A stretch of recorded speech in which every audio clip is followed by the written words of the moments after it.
안녕하세요. Good morning, ladies and gentlemen. Welcome to session 4, Metaverse, City, Seoul, Urban Changes and Response to the Digital Transformation. I'm Director Choi Jun-young of Data Science Center of the Seoul Institute of Technology, and I'll be moderator for this session. We are seeing acceleration of digital transformation. In the urban space, the people are going through rapid changes in their lifestyle. And Seoul Institute of Technology is jointly carrying out research on this digital transformation with Seoul Credit Foundation.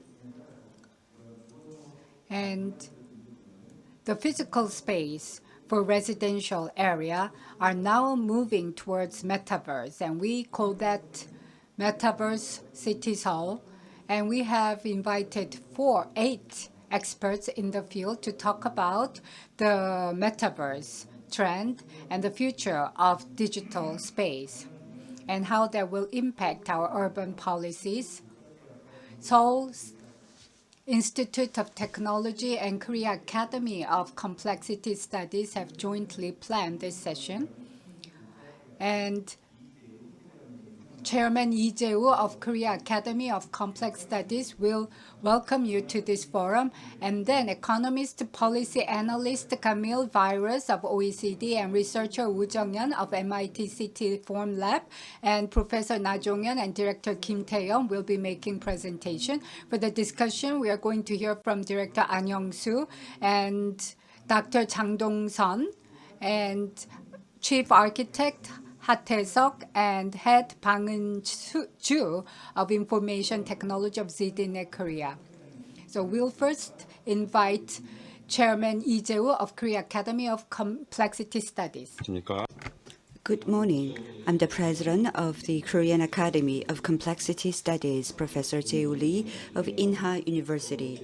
I'm very pleased to open 2021 Seoul Big Data Forum held in cooperation with the Seoul Institute of Technology on the topic of Metaverse, City Seoul, Urban Changes and Responses to the Digital Transformation. As of 2021, the global urbanization rate is 56.6%. It is estimated that by 2050, the urbanization rate will reach around 68.37%. In Korea, the urbanization ratio is almost 86%.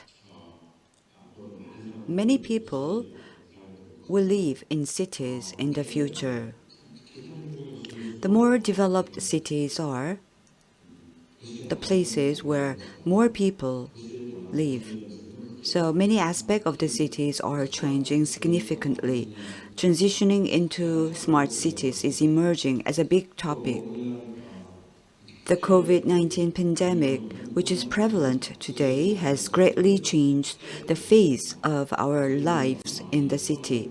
In a way, because of the COVID-19 pandemic, we have lives where we can work without going far through telecommuting or flexible work without having to go all the way. We can work at home. So our life patterns has totally transformed. The digital transformation promoted by the COVID-19 is predicted to continue even after the COVID-19 is over. The Metaverse technology will drastically transform the appearances of the city. Cities are fundamentally complex. The Korean Academy of Complexity Studies has held several seminars and conferences on the topic of urban complexity, and I hope that today's forum will enable active discussions on urban complex system. In particular, I look forward to actively discuss what effect the digital metaverse will have when it is combined with the complexity. That is my expectation. Once again, we'd like to thank the Seoul Institute of Technology and the people involved in the Korean Academy of Complexity Studies for preparing the forum. I look forward to seeing the result from the academic and research aspect of cooperation between the two institutions in the future. Thank you. 네, Thank you very much, Chairman Lee, for the wonderful message. Now, we are going to move on to the first presentation of this session, titled Urban Changes and Response by the Digital Transformation. Policy analyst and economist Camille Viros of OECD will be making the presentation. Mr. Camille Viros has been working in OECD for a long time, leading the Smart City project, talking research into resilience into National One Policy Review. So, Mr. Camille Viros. Good morning or good afternoon, everyone, and thank you very much for the invitation to the Seoul Big Data Forum and for the opportunity to talk about urban changes and the responses to the digital transformation at the city level.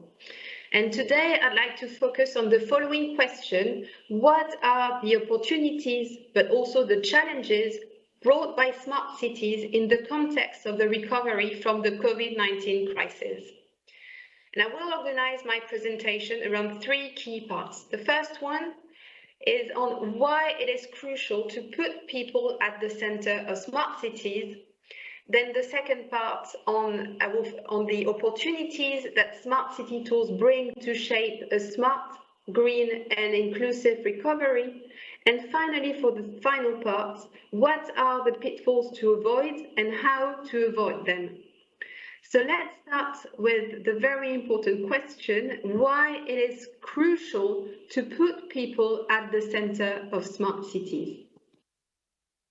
So over the past 2 decades, smart cities have proliferated around the globe as a way to build more efficient and livable urban environments.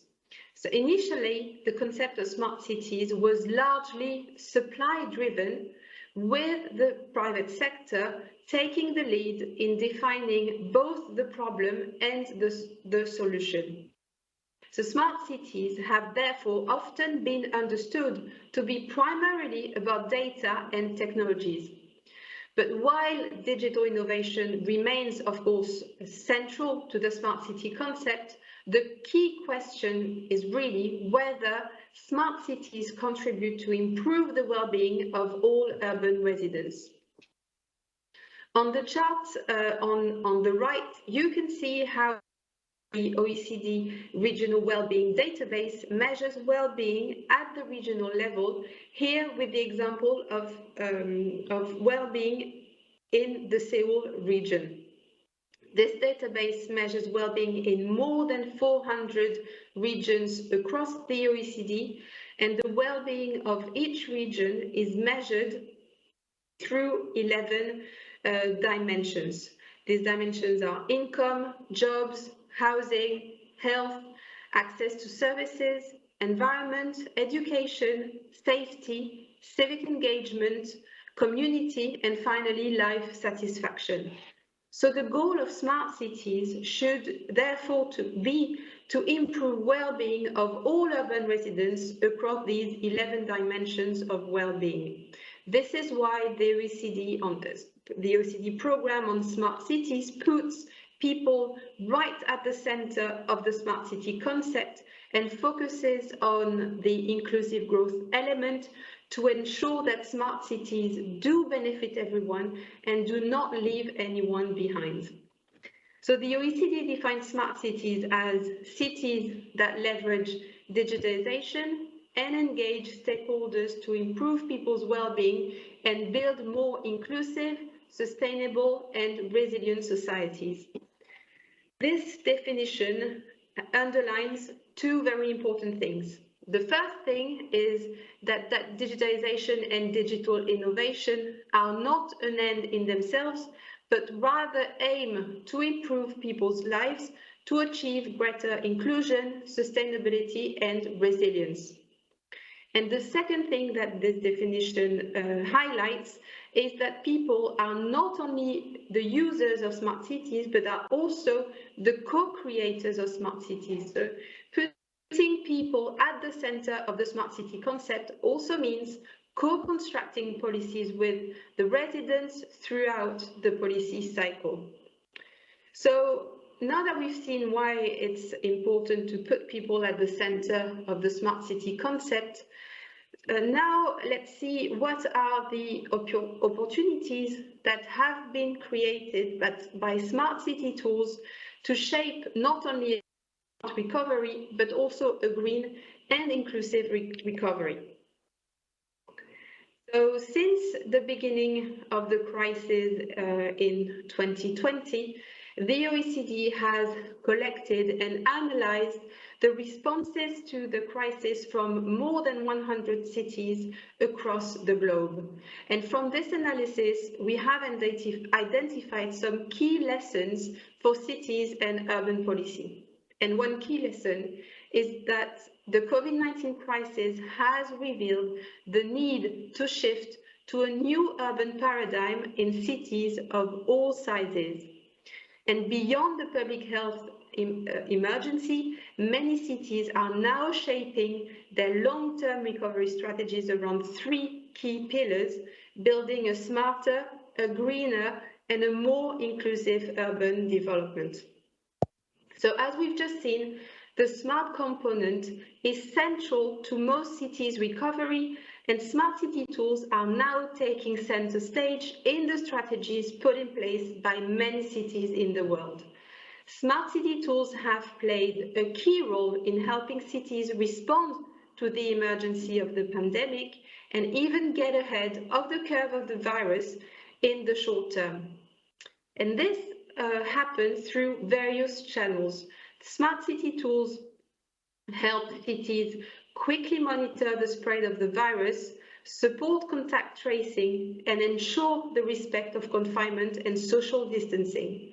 Smart city tools also helped cities relay real-time and sometimes life-saving information. Smart city tools have also been used to maintain the continuity of public service delivery and economic activity, and also to bridge social isolation. But smart city tools have not only helped respond to the crisis in the short term, they also help cities in the long term to serve a smart recovery. For example, through promoting digitalization of municipal services and citizen participation, through supporting the economy and SMEs in particular, and through building resilience thanks to smarter data analytics. But smart city tools do not only serve a smart recovery, they are also powerful drivers of a more sustainable and inclusive recovery. So as for the sustainable recovery, smart city tools can help cut down consumption and therefore carbon emissions. The intelligent transport systems are also helping promote sustainable mobility, and smartphone applications can help to avoid food waste, for example, and can promote the shift towards more circular production and consumption patterns. And as for the inclusive recovery, many mayors and city leaders have used digital technologies during the pandemic to reassure their citizens, to empower them with more participatory governance, and to build trust. And today, cities are using really the momentum of the recovery to put people back at the center of digitalization and use technology to promote a more inclusive growth model and to reduce inequalities. So now I'd like to give you just a few examples of how cities have been using smart city tools to respond to the crisis or to support their recovery. In some cities, the smart city tools were already in place before the crisis and have been leveraged further since the beginning of the crisis, while in some other cities, some new tools have been implemented to respond to the emergency and to support the recovery longer term. So, for example, in Milan, In Italy, the city council has committed to the full digitization of its municipal services, aiming to go from 85% to 100%, and Mayor has also committed to provide universal access to the internet. In Montreal, in Canada, there's been some shared mobility systems implemented to facilitate access to food. Another interesting example is Tokyo in Japan, which committed to accelerate its efforts towards its digital transformation with the promotion of online learning, telemedicine, telecommuting, and the digitization of its public services. Barcelona City Council in Spain has implemented artificial intelligence pilot projects in various areas, for example, to monitor the number of people who go to the beaches, and these numbers are updated in real time on an open website. And the City Council has also implemented a number of projects to digitally transform its own government, such as an open budget website and the digitalization of public procurement. And maybe one final example in Lisbon, in Portugal, the project Smart Open Lisboa is an open innovation program for startups to use the city's open data to develop and test their solutions under real conditions. So now that we've seen what opportunities smart city tools bring to build a smart, a green and inclusive recovery, now for the final part, what are the pitfalls to avoid and how to avoid them? So some challenges which are inherent to the smart cities have been magnified by the COVID-19 crisis, and this is the case in particular of the challenges linked to the collection and the use of data. Because smart cities now capture and collect a lot more information about citizens than in the past, and this includes information from CCTV cameras, from city transport systems, as well as the data collected as citizens interact with civic authorities using digital systems for healthcare, for education, or to pay for their taxes. So this creates challenges in terms of data security and privacy. Ensuring data privacy and protection is therefore an important issue for cities in terms of who accesses and owns the data, for how long, and for what purpose. But what I would like to point out is that when personal data breaches occur, the risks actually go beyond digital security and can cause significant economic losses. For example, in 2018, a cyber attack on the city of Atlanta in the United States cost taxpayers $17 million in recovery costs and cybersecurity upgrades. And another thing that is worth pointing out is that the risks linked to the use of personal data can affect even the most digitally advanced smart cities. For example, in January 2021, it emerged that data collected on people in Singapore through QR codes and a contact tracing app were used by Singapore's police, which led to a huge internal crisis in public trust. So in order to ensure security, local governments need to manage and share their data wisely. But ensuring data security and protection is not the only challenge that emerged during the COVID-19 crisis in relation to smart cities. Another challenge that is often overlooked is the risk of creating or even aggravating the digital divide between people, between businesses, and between cities. Between people, the thing is that the simple presence of digital technologies does not mean that their benefits are automatically reaching everyone. And even well-intentioned smart city initiatives might actually contribute to widening the digital gap between, on the one hand, the tech-savvy people, and on the other, the people who are not equipped with the technologies or with the knowledge of how to use these technologies. For example, evidence shows that during the lockdown in the UK, children from wealthy families spent 30% more time on home learning than the children from poorer families. And the chart on the right side here shows data for 2018 for the use of the internet to interact with public authorities by educational attainment. It clearly shows that national averages can hide huge differences between population groups. People with higher educational attainments are much more likely to use the internet to interact with public authorities than people with lower educational attainments. So smart cities can widen the digital divide between people, but also between businesses. SMEs account for 99% of businesses in the OECD, but they are often facing higher barriers to adopt digital solutions than bigger companies. And finally, smart cities can widen the digital divide between cities. Our cities are very unequal in their human and financial capacity to implement smart city solutions and infrastructure. And finally,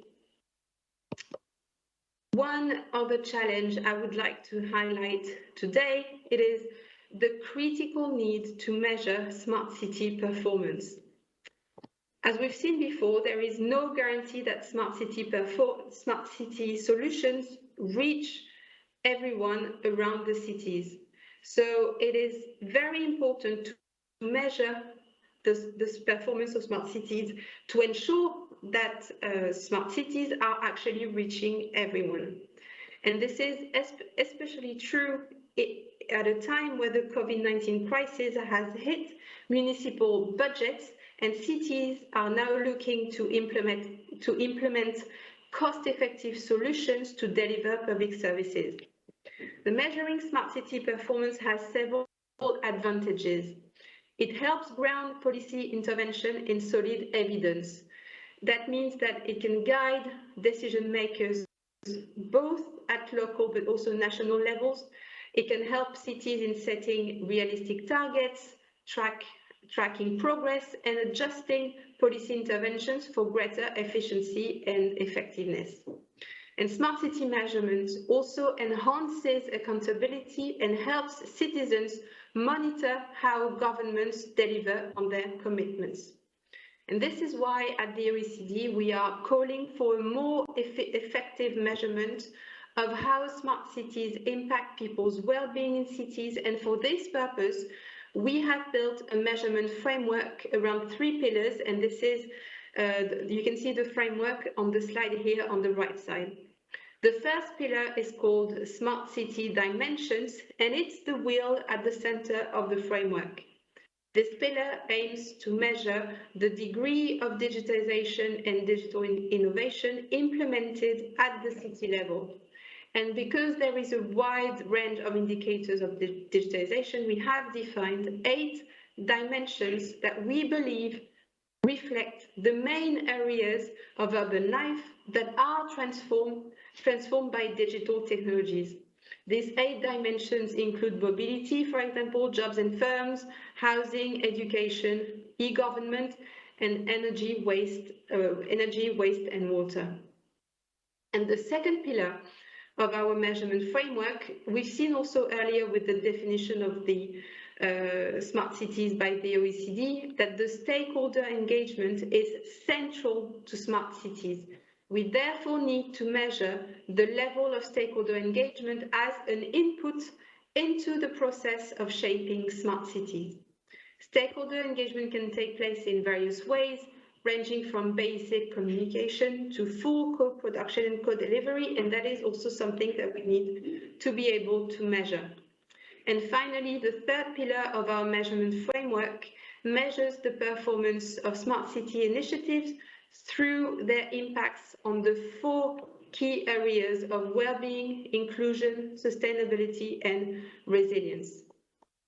So if you to learn more about our work on smart cities and inclusive growth, I invite you to read our various papers, and particularly our most recent paper on measuring smart city performance in COVID-19 times, lessons from Korea and OECD countries. And this is also this paper also summarizes the proceedings of our second roundtable on smart cities and inclusive that took place in December 2020. So please have a look at this publication, these various publications. Thank you very much for your attention. 네, 까뮤 비로스의 발표를 Thank you very much for your presentation. Well, she mentioned about the COVID-19 effect, and especially the smart city must be centered around people. On a short-term basis and long-term basis, smart city technology must focus on digital transformation. And it was very meaningful presentation, especially the COVID-19 so-called healthcare crisis needs to be responded by utilizing the smart city technology. And she also talked about the responses and also ways to resolve or narrow down the digital gap. OECD, well, Korea is a member of the OECD, and together with the other OECD member countries, we need to collaborate so that the good alternative mentioned by Camille Viros need to be utilized in the smart city deployment so that we can truly bring about the digital transformation. And also we need to constantly measure the performance of the smart cities. Let us move on to the next presentation on diagnosis of changes in urban housing brought about by digital transformation technology. Dr. Jong-Youn from MIT City Forum Lab will be making the presentation. She has received her doctorate degree at Harvard University, and currently she's a postdoc researcher at MIT City Forum Lab. So, Dr. Wu, please start your presentation. Good morning, ladies and gentlemen. It's a great honor to be invited as a speaker in Seoul Big Data Forum, and currently I'm a researcher at MIT City Forum Lab, and I'm carrying out diagnosis on changes in urban housing brought about by digital technology researcher, and I'm also consulting private companies. The title of my presentation is Reflecting Life Values and Changes in the Digital Age. As we are going into the digital age, we have to look about the values of living in society and what kind of changes that we are going through in a digital age city environment. As you're well aware, with the Industrial Revolution around the world, urbanization took place in a very rapid manner, and Industrial Revolution has brought about the power of steam and opened an age of industrial age, and many people gathered into the cities, accelerating urbanization.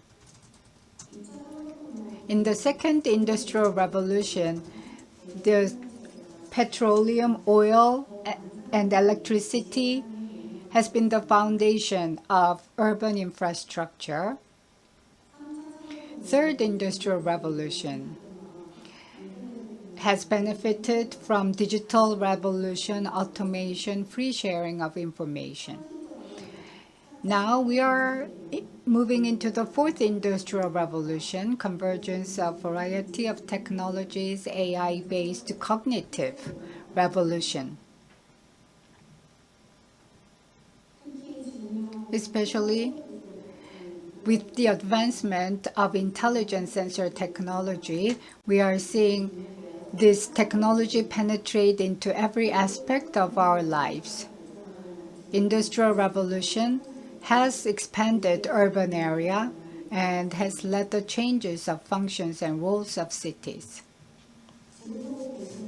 These pictures are from London, Manhattan, and Seoul when industrialization was taking place and how the cities are being shaped. London and Manhattan urbanization started towards the late 1800s, and roads, bridges, buildings, industrial facilities began to be developed in this period. Seoul also went through rapid urbanization and industrialization. Since the 1960s, we saw urbanization start.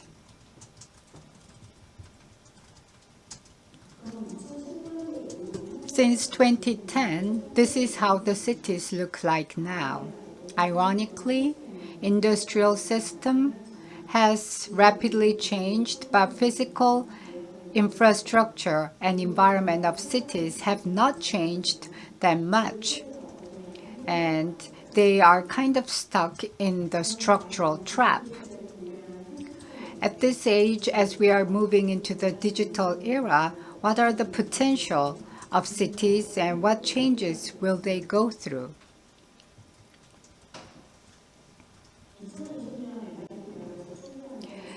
In 2020, MIT Press published Smart Cities.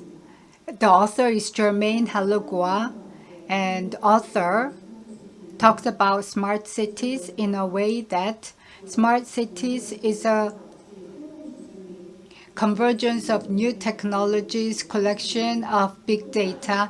It's a utopian vision of urban life, sustainable, digital network, optimized solution, or is it a neoliberal, corporate-controlled, or undemocratic places?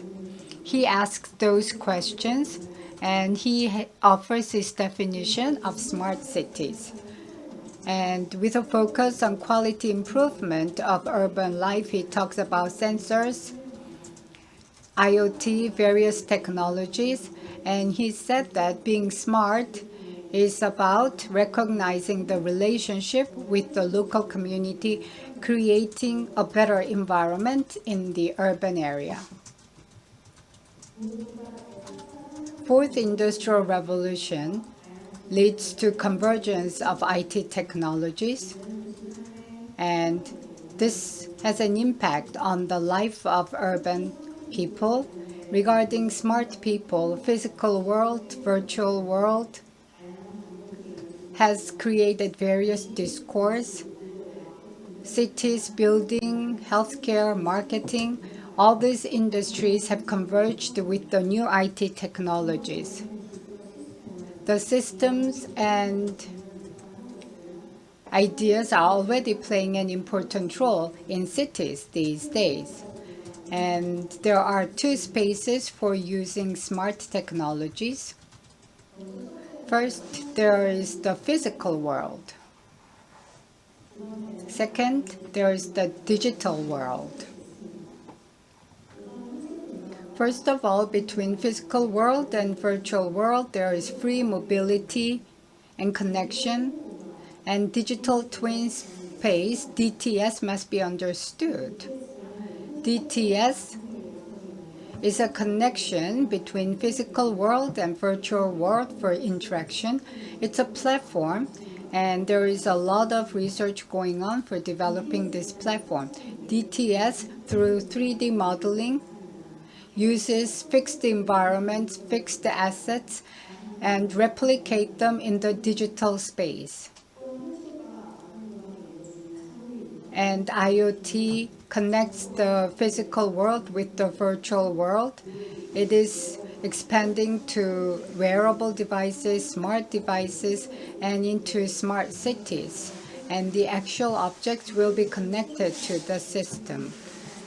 And this will help us predict what will happen. In the virtual space, data monitoring, analysis, prediction, simulation will come out with results that can be reflected back to the physical world for optimization of data and resolution of various urban issues. Population decline, climate change, these are complex challenges of the urban environment, and such technologies can help us find solutions to these challenges. Now, I will talk about smart home and smart lifestyle and some examples. Artificial intelligence and smart technologies will change our physical environment, and these changes are already taking place. Sight, smell, hearing, touch, taste, 5 senses of humans have been reflected in sensors. The sensors in smartphone homes have a very expansive role. Home appliances will create and optimize the living environment for the users, controlling the temperature, humidity, recognizing the behavior or gestures, creating a very pleasant living environment within smart homes. Residential space should be used for living, rest, and shopping. It is no longer just for living. It can change its color based on the needs. It's a chameleon-like living zone. Depending on the needs of the residents, the homes can change flexibly, and through opening, collaboration, and sharing, it can create new identity of space, and this is called chameleon zone. This concept goes beyond the existing framework of space utilization, and it has been introduced in Trend Korea book for 2019. Next, I will talk about our diet. Smart farms will provide us with healthy food, and smart farms are being built. And container farms in the urban area, urban buildings or underground can create a computerized and controlled environment for growing plants, and this will have a positive impact on the economy and the environment. It also plays an important social function. Through urban farming, the neighbors in the urban space will be able to communicate with each other, and the community garden can give us a sense of pleasure and relaxation. And drones, autonomous driving vehicles,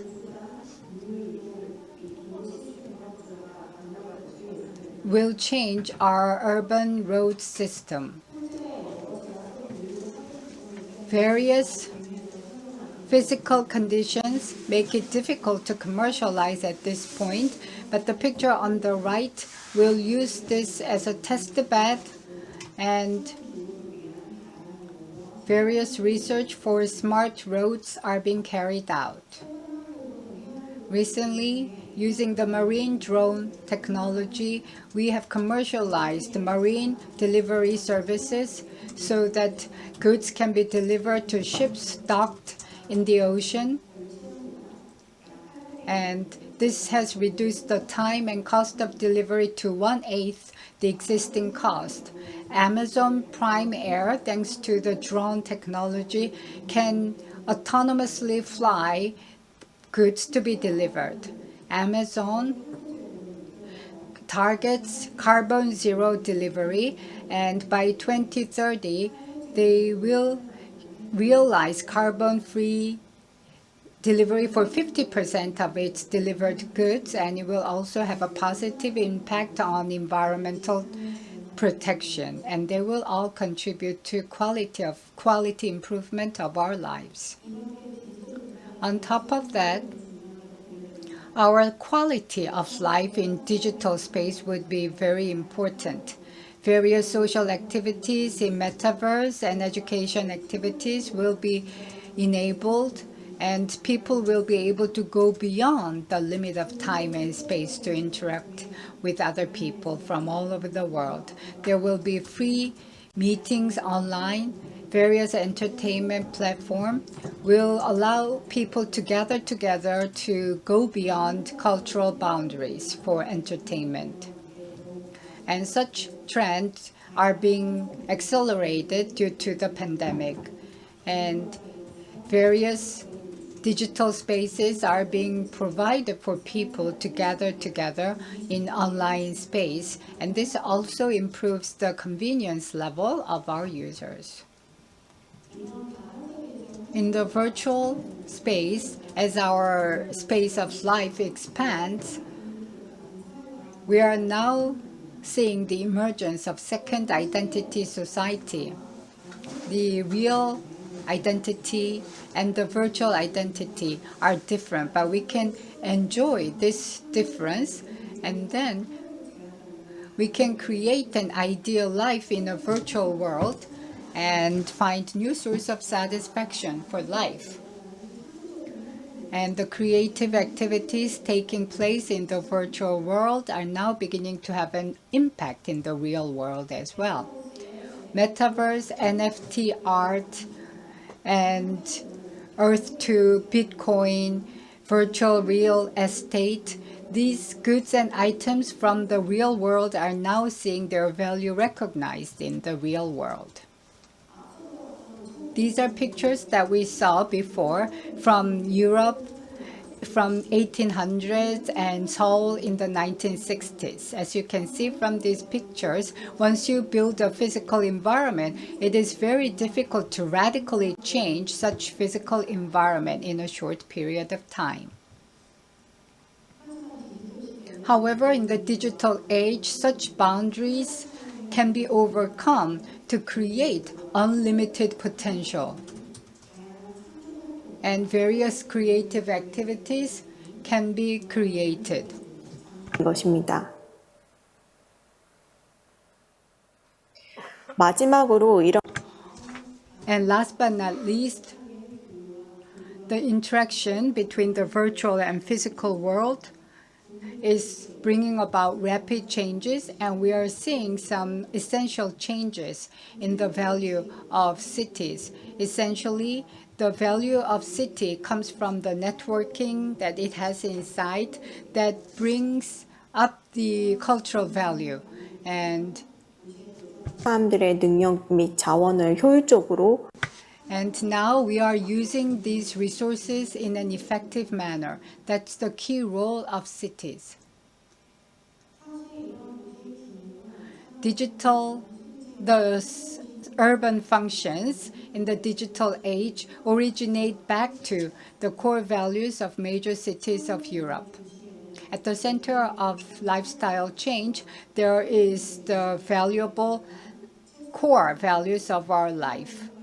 And with the minimum resources, we wish to maximize the benefits, and we want to create a sustainable cities. And Dubai government, Dubai Plan 2021, including 6 subjects, we have developed the smart city plans, and we have established the first goal. The Dubai cities have developed the happiness index, and measuring the level of happiness of our citizens is the first thing that smart cities have to tackle. This is an unchanging value of our life. Such value evaluation has stayed with us along the way since the first industrial revolution. Using the converged technology in smart cities, we are attempting to improve the quality of lives. Moving away from the unilateral, functional, and commercial space, we are going towards innovative urban structure, eco-friendly and individualized urban space, sophisticated urban space that can reflect and interact with individual needs. Thank you very much for your attention.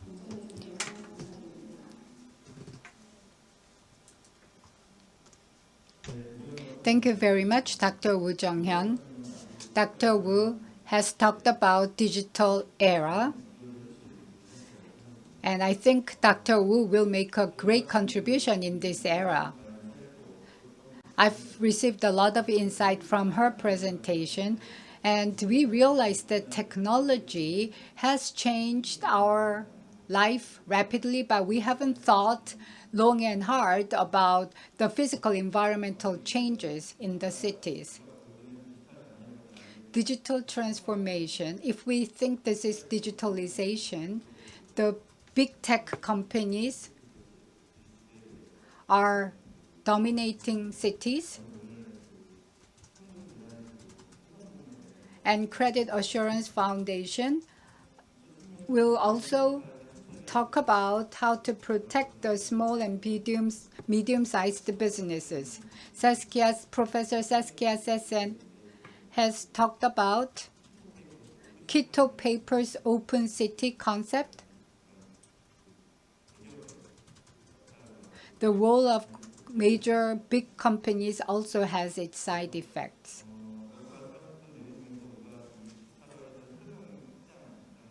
And expansion of digital space.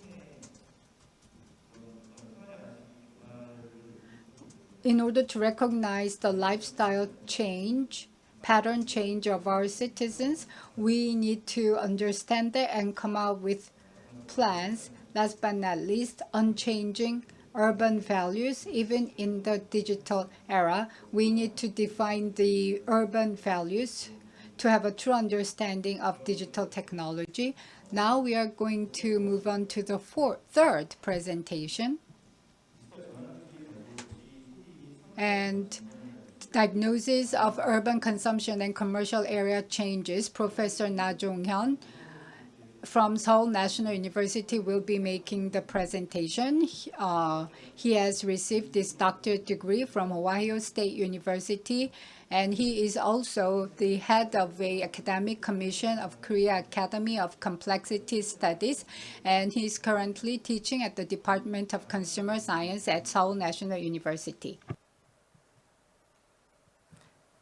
네, 안녕하십니까. Hello everyone. I am La Jong-Hyun, professor of Department of Consumer Science.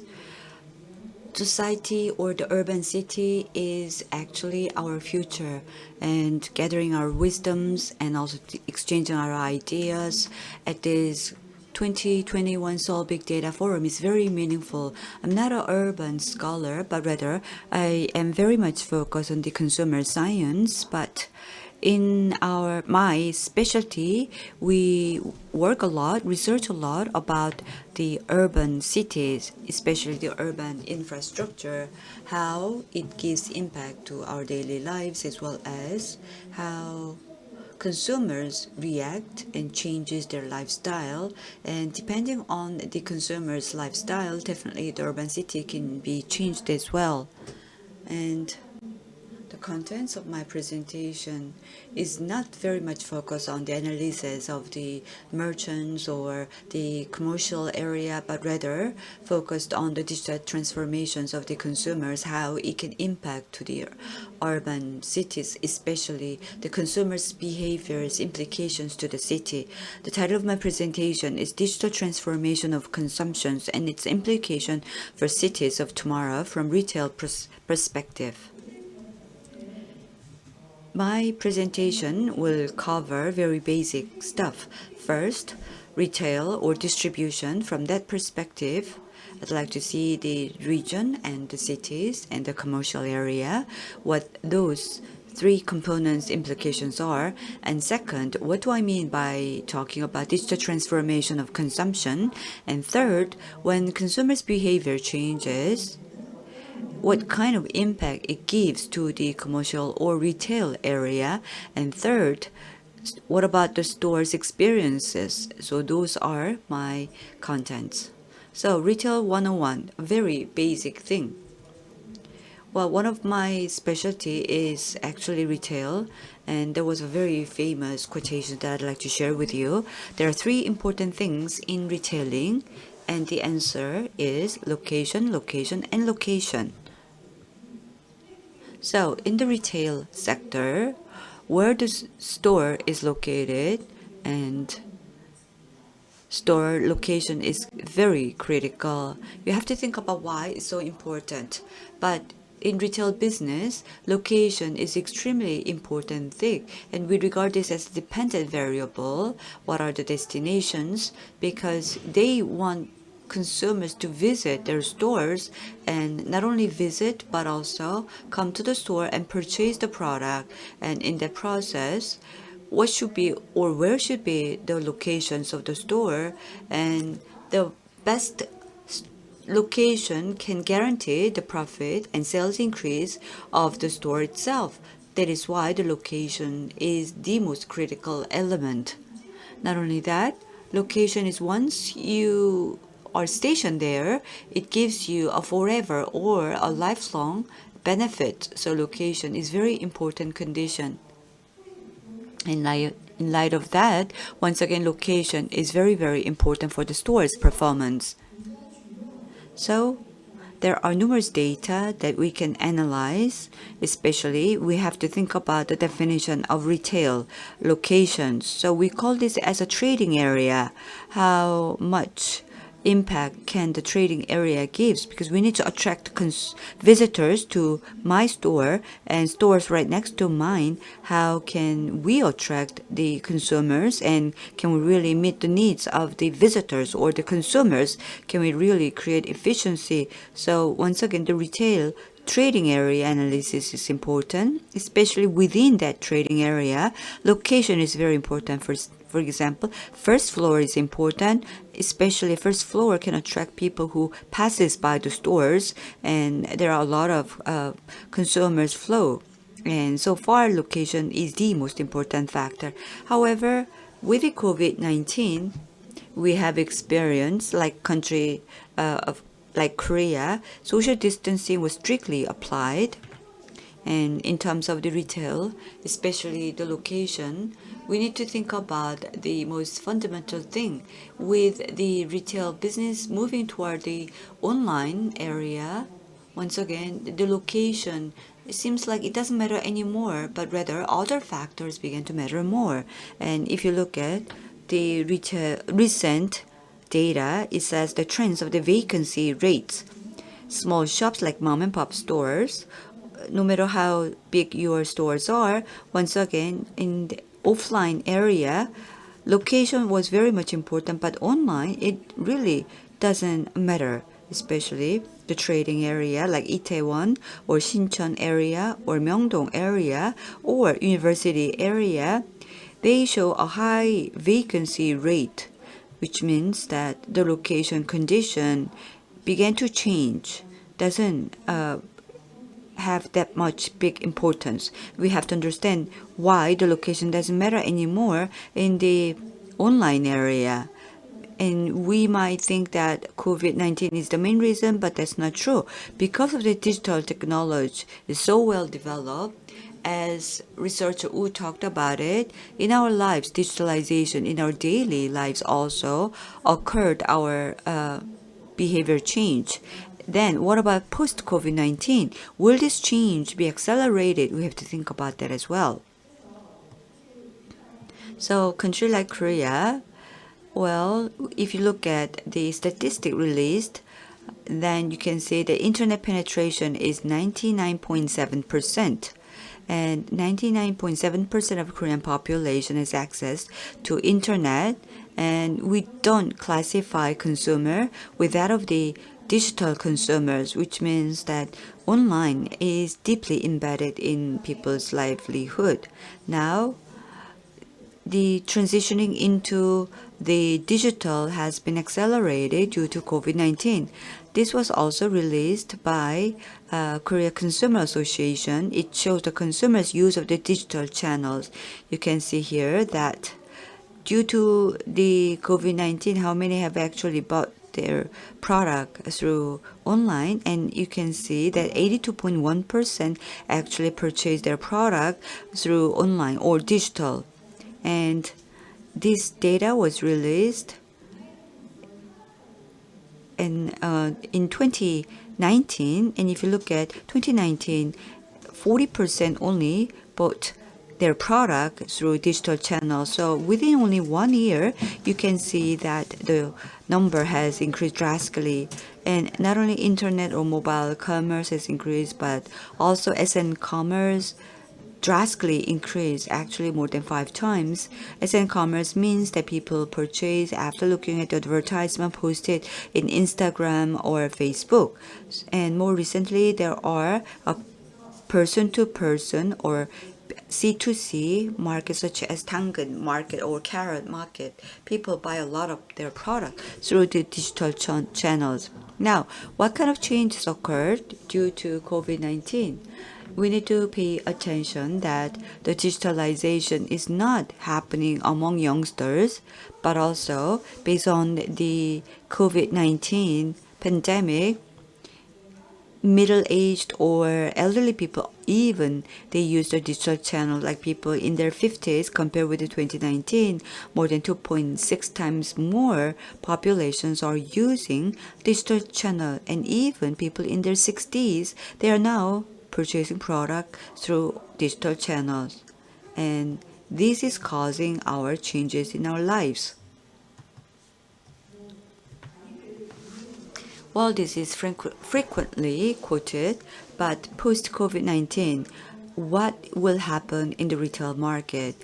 2020, by the end of 2020, more than 50% of the retail will happen in internet. So e-commerce will have a huge portions. Offline purchase or offline sales has dropped drastically, even minus 3.6%, but online increased by 18.4%. And consumer product group by group, you can see that there's also a huge change. This is the statistic released by the Office of the Statistic. Food delivery has drastically increased, especially about 16 trillion were spent by the food delivery, beverage delivery, or home appliance delivery. So all of this e-commerce transaction has recorded a historical level. So these are the statistics, and if you look at here, then what have been the driving force of such a digital transformation? Of course, the consumption itself has boosted the digital transformation. Well, the companies are saying that they need to carry out digital transformation, but already consumers have implemented their own digital transformation. And let's take a closer look at what do we really mean by the digital transformation happening among the consumers. And Dr. Woo Jong-Hyun talked about digital environment, and a new identity is being formed, and that can be our backdrop. Why? Because there is a really diverse information flooding to the individual, and now the consumers have a lot of different options, and the consumption not only exists in the physical world but also in the virtual world. And I myself has come up with a new profile, a new digital identity, and I myself with a new digital identity that like to carry out their own digital trade. And more recently, we have diverse device. So cross-device tracking is also possible. We can gather information from the different devices, and all kinds of data are piled up, and we can even detect the preference of each individual.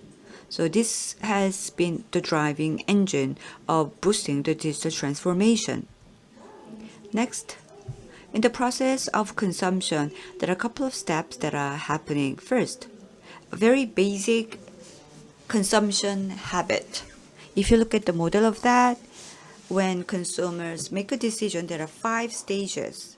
First, we recognize the needs, and then we search the information, we compare the alternative, and after that, we purchase, and post-purchase evaluation happen. In this process, the digital transformations are occurring. So when we say the needs, what do we really mean by needs? Needs can be intrinsic needs, or when we pass by, or when we walk on streets, if there are a certain advertisements, then it stimulates our needs. That is why location-based advertisement were in fashion, and there was even a push alarm, and such as now a certain store is doing a huge sale, would you like to visit? Or if you have a certain interest, if I have been searching certain thing and when I passes by the store, then I get a push of advertisement sending me a discount coupons.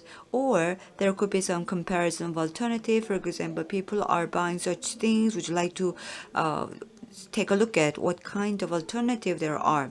In the process of information search, a lot of changes are taking place as well. Unlike in the past, many people, as you can see, not only the young people, but middle to the senior age or elderly people, they search information on internet. And online platforms are abundant. According to the statistic, they try to search for restaurants and also they try to make decisions to go to a certain place based on their search result. And they also refer to Instagram or online platform. So on my way to here, I cannot have lunch here, but if it wasn't COVID-19, probably I could have searched for a delicious luncheon place and find out a place where I can have lunch. Third, comparison of alternative. Digital transformation have occurred as well. In the past, we saw with our eyes, and then we compare the product. So offline consumption has this strength, physically looking, feeling, and making a decision. But comparison of alternative can be done on online. In a way, at a much lower cost, a lot of alternatives are provided and can be easily compared.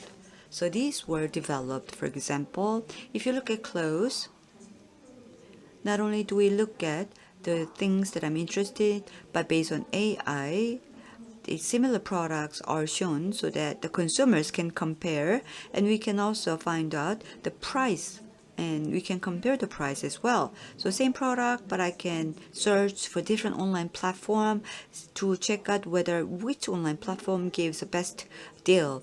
In terms of the purchase, as you can see here, if I'm interested in certain product, then this is the certain jewelry site, and it gives me information about the inventory data, and based on my location, house location, which store is the closest one, and also the payment procedure is very simple. There are a lot of simplified payment procedures. Just touch screen one time and you can pay that, and your bio informations are connected. You don't even need to take out your credit card.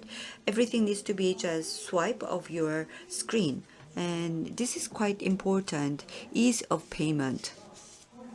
And further down the road, now the logistics technology has developed, and the greatest benefit is if you buy something offline, you can get an immediate satisfaction because you can bring the product back to your home. But nowadays, even though you buy online, you can receive the delivery on the following day or very soon. So such logistic technology has also developed. And no matter where you buy, once again, this easy of the logistic delivery has become a strong point as well. Last but not least, in the past, after you purchase a product, whether you are satisfied with your product or not can never be known. And you only make your own decisions and make decisions to purchase or not next time. But now you write down your review, and based on the review, people review the product after other customer purchase the product, and such feedback or review gives a huge influence in other people's decisions of purchasing other products. So not only I write down feedback for my own satisfaction, but also to give influence to other people's decision. So once again, the whole process of the consumption is going through the digital transformation.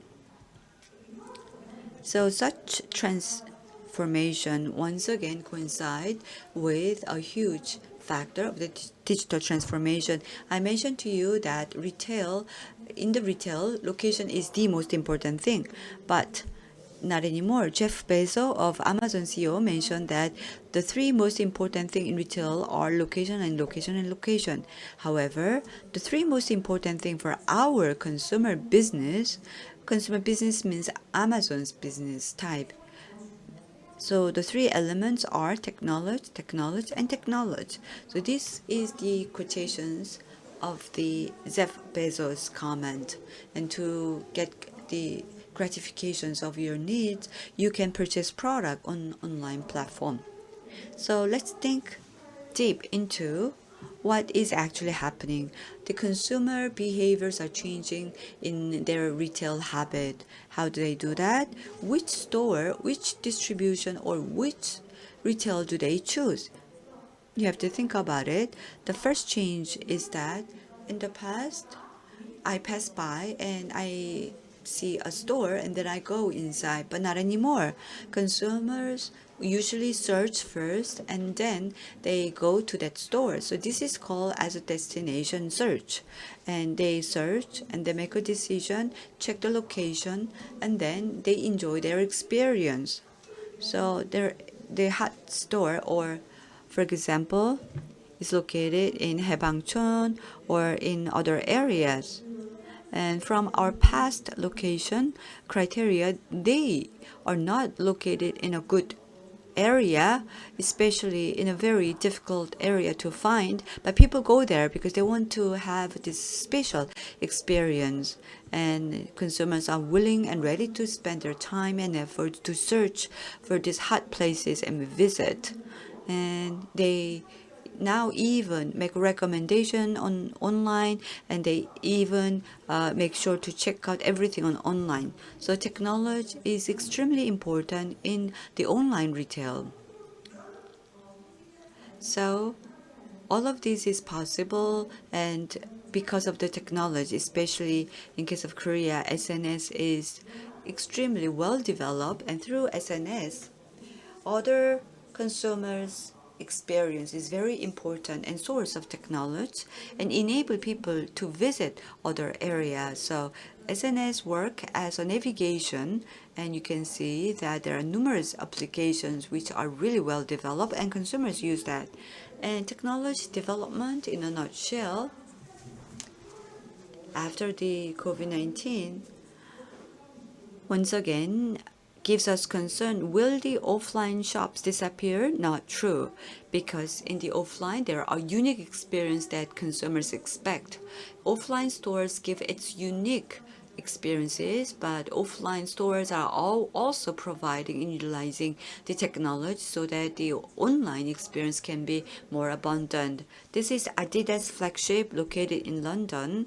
They have applied augmented technology, so those who visit the store can enjoy a special impact. In case of Sephora, they have digital mirror, and using digital mirror, they can definitely enjoy their digital experience. So new kinds of retail experience happened.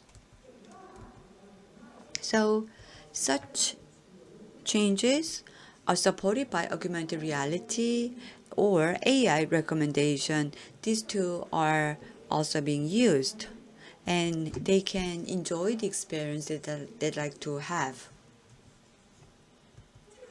However, at the same time, because they know the convenience, these can be the criteria of making decision. In case of China, after the Homa Shengsheng area has been launched, once again, the real estate price skyrocketed because it's located right next to easy transportation area, and consumer make decisions, and the real estate price is fluctuating because of Hoshimoshan area. If you make a order in 30 minutes, a fresh product, even industrial goods, can be delivered in less than 30 minutes.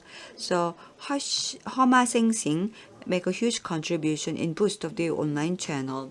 And another important thing is that consumers make an order through online, and the stores are not important, but fulfillment is extremely important.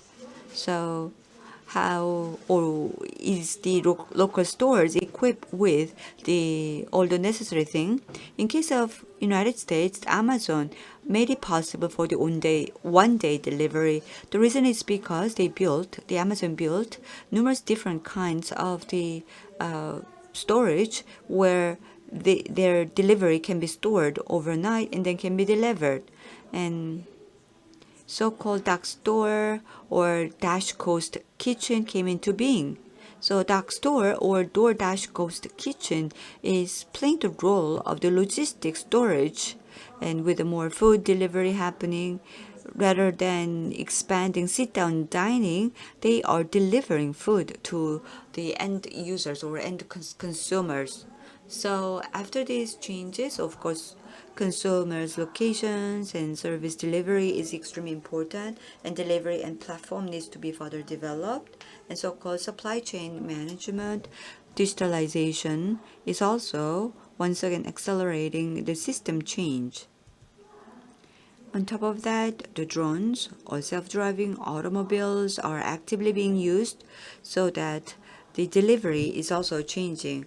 They are now being tested, and the era of using this no mobility will be rapidly increasing.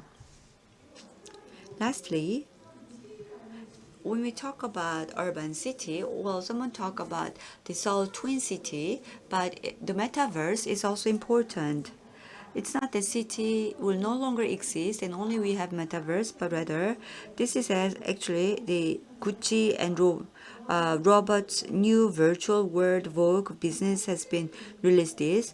We will have a city with very unique features, and when the city is equipped with its very unique characteristic, enabling people to experience in the metaverse world, people will visit the city more and more. I'll give an example. In case of Korea, we now have the metaverse, a very famous area, and people go there to enjoy chicken and also beer. And definitely, CU is now operating this convenience store. They are not selling the product, but a lot of foreigners are in contact with this Geppetto CU convenience store, and people are interested in the products sold by these CU convenience stores. So at the back of all of this, data analytic is critical, and I have talked about other cities, but Seoul Metropolitan City is doing extremely important role, is responsible for carrying out digital transformation, and I hope that Seoul City can gather more data and enable people to make most of this information. And this can be applied to different locations, no matter which location the stores are or where the people reside. Once again, this can be very helpful infrastructure. In the future, the infrastructure-based information can be very helpful. This one is actually utilizations of the SNS, but inside the store or consumers' behavior-related data can also be well analyzed and be well utilized. If that happens, as I mentioned before, the temporary changes can be well reflected and can accelerate the digital transformation. Well, let me just sum up what kind of implication it gives to our future. We're talking a lot about the future of smart city. We talk about livability, and also we talk about sustainability. And as I mentioned before, the digital transformation is in the transition period, which means that there are a lot of challenges. The motorbike create risk, danger, pollutions, or also the danger of within the transportation.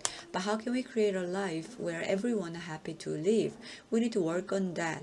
So these are the needs, and also to achieve sustainability, we need to come up with a delivery company that aims to remove carbon from last mile operator and also get rid of the carbon emissions. So these are also critical to achieve the sustainability. We need to work on that as well. And this can be our topic of research. So I believe In order to strengthen resilience, we need to come up with the ways where everyone can enjoy mutually beneficial benefits. So small business owners, we don't want them to be left behind. We need to provide support to them as well so that we can strengthen the resilience. In light of that, the online market can be materialized and the city can lead all of these attempts, or a small shop owner can take the initiative, but we need to enhance the competitiveness of every single participant. So National League of City has released this and said that the city must be active participant in shaping the future of retail and supporting the small business, entrepreneurs, and workers that are the beating heart of our economy. This was released by the National League of Cities. And once again, these are critical quotations. That concludes my presentation. Thank you. Thank you very much. Professor Na has given us presentation, and the most important point is that COVID-19 has accelerated digital transformation, but such trend is actually advancing the things that could have happened sometime in the future. The values in the online era is not actually reducing the value that we can enjoy in the offline sector, but rather it will supplement each other. And Seoul City, I hope, is making a lot of efforts, and we can have a discussions about that later on. 자세한 내용은 다시 총론해서 말씀. And we'll get back to that during the panel discussion, but for now we would like to move on to the next presentation titled Urban, Spatial and Technological Policy Direction of Metaverse City. Director Kim Taehyun of Seoul Institute of Technology will be making the presentation. He has received his doctorate degree from the Seoul National University, and he has been developing visualization and simulation technologies for Metaverse. Dr. Kim? Good morning. I'm Kim Taehyun from Seoul Institute of Technology. Today, I'll talk about a topic that could be slightly different from that of the three presenters, because Seoul Institute of Technology cares a lot about realization. So instead of talking too much about the functions of Metaverse, I will talk about how Seoul City plans to implement this. First, regarding the technology trend, well, the previous speakers have talked about the first to fourth industrial trends, and Metaverse is creating a virtual space that goes back to the development of electric power in the second industrialization and the computers from the third industrialization, bit traveling along the internet, leaving data. That's what makes big data. And we have seen the expansion of space that we can move around, and we can use mechanical equipment to expand the limited power that we have. When we talk about fourth industrial revolution, well, you could say the smart cities is the physical structure of that. Many people tend to agree that life in smart city is made up of virtual world and physical world, and people going back and forth between these two worlds. But people cannot go into the virtual world. It's actually the bit that goes into the virtual world, moving around on the network, and AI intervenes. So it can replace humans in some areas through automation.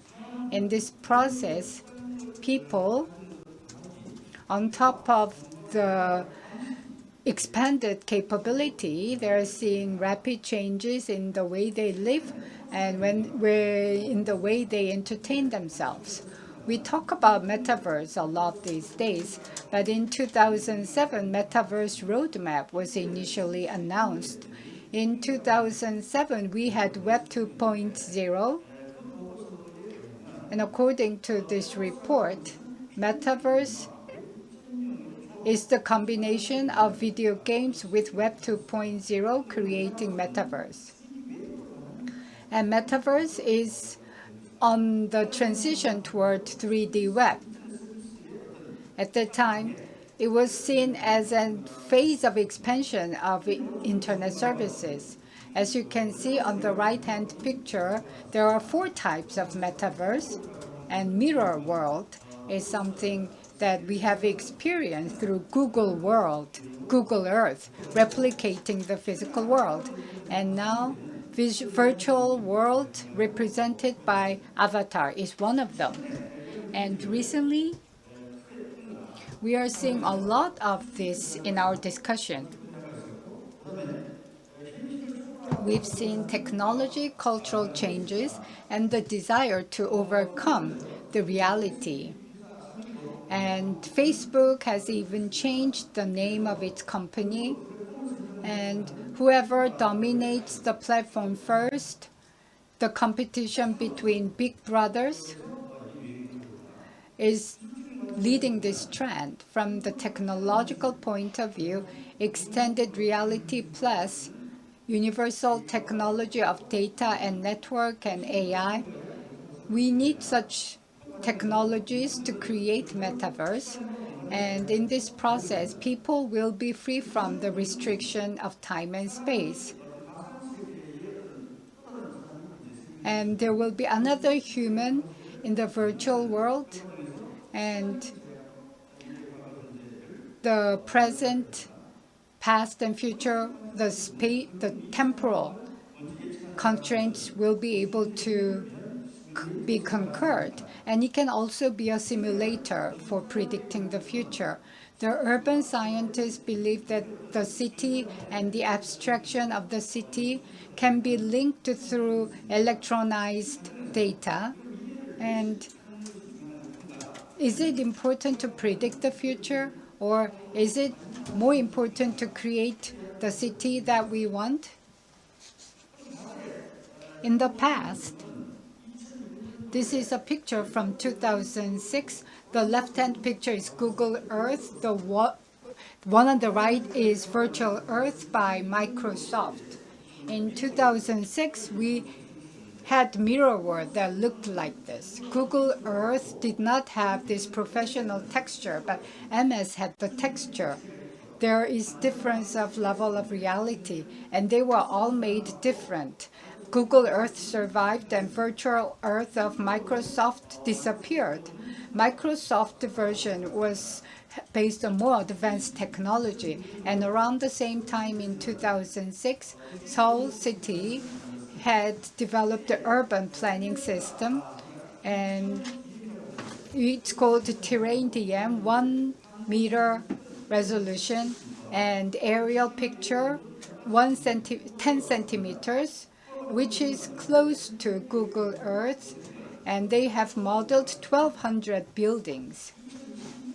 In 2021, it was renamed SMAP, and for DM, 1 meter was standardized. For aerial picture, it was higher resolution at 8 centimeters, and about 700,000 buildings in Seoul were developed with higher level of texture and reality.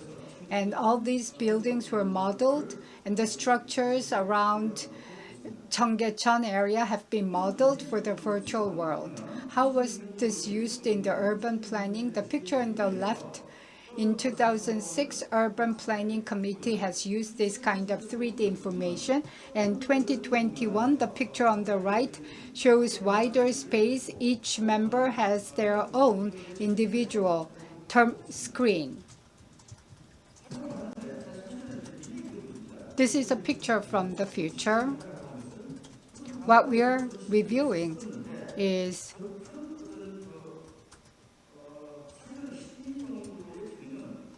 for deliberation, the technology hasn't progressed that much, and there are still technological constraints. 600,000 buildings of Seoul cannot be visualized all at the same time. So buildings in the remote area can be made invisible, and small buildings are not visible. Because of technological constraints, there was a lot of discussion about whether the height should be heightened or not.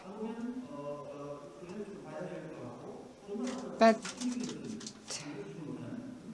there was a lot of bottleneck in this discussion. Now, I will talk about the technology. Video games have become a big industry now. A lot of capital has been invested, and a lot of advanced technologies were first developed by the game industry. What we need for urban planning is simulation. And this is similar in terms of technology, but they have different goals. Video games are used for pleasure. Simulations can sometimes replace humans in critical work. In this process, there is a very important element technology, which is a rendering technology. Rendering technology in the left-hand picture shows traditional pipeline, and the result is shown in bird's eye view, and real-time pipeline can be reflected immediately, and movie industry uses this technology for special effect. And ArcGIS, City Engine, these use this technology. The characteristic of game is that you are the hero, so you get to control everything. But movie is one-directional representation. 3D GIS is very heavy, so game engine can combine these two technologies. But in Metaverse and game, replicating the real world is quite challenging because you have to store a lot of data and express them, and that should be turned into data as soon as possible. And in the real world, we have foreground that creates the real world, but we also need equipment to create virtual world, and that's called game development. And there's the Unity as well, Unreal Engine and Unity. These game development tools were used only for game development in the past, but now these technologies are used for architecture, movie, broadcasting, and advertisement. What you're seeing here is something, whenever we talk about Metaverse, we talk about photo line, and we sometimes talk about singers having concert in the Metaverse world. In this untapped world, this kind of Metaverse concerts can attract tens of millions of people, and Unreal Engine makes this possible. Unreal Engine is a great tool, and now we are trying to build digital twin platform and digital twin territory. In Shanghai, an international company called Tencent in 2019 said that they have cloned Shanghai using Unreal Engine without a global company. So China has already applied a highly advanced technology in resolving urban problems. The picture on the right-hand top, this shows important. The one on the left is the Unreal Engine and Unity. So the Chinese company selected Unreal Engine. There are many applications of this. Boeing airplane, they use this for training, and when simulating flood, or selling real estate property, this technology can be used, and smart building monitoring and surveillance also can use this tool, and autonomous driving simulation. Because there's no way of replicating accident, so we can create an unexpected situation using this technology. Unreal Engine 5 has been made available. It's not officially released yet, but the lines of remote mountains have been realized individually. And in the past, such information had some constraints in expression. Now a lot of these constraints have been overcome. And Unreal 4 is now able to realize this kind of clear lines. And I'm not trying to promote software of any specific company, but there is one very special technology that I wanted to benchmark. MetaHuman is a very important component that has been released. Whenever we talk about Metaverse, we have to talk about avatars. But with several clicks of mouse, you can design this kind of characters. In this process, the previous generation technologies, just a fake and pretending technology, and they have this valley of death. You know, at certain point in time, people might think if it's something is too human-like, they will not like the technology anymore. But this technology has gone over and surpassed the cliff of death, creating a highly realistic image. Some people would want to have an avatar that looks exactly like themselves, but if you're short, you might want to make yourself look taller. And Seoul City, and as I've said before, we have a new mayor, and because of the increased price of real estate properties around the country, we have to redevelop and reconstruct some of the old properties to reduce the housing price. So such policy decisions have to support more constructive city management. On the 3rd of November, Seoul City has announced Metaverse roadmap, and regarding space, we are going to have XR-based urban design review. What's the reality like? The game development technology requires high cost of labor resources because so many people have to be put into work here. So the labor cost could be quite high.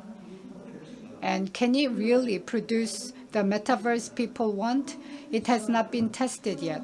Of course, Tencent has invested huge amount of capital, but now we are not confident enough to do this at the commercial level. So Seoul Institute of Technology is carrying out proof of concept for this technology, and then adjust the speed and scope as we go.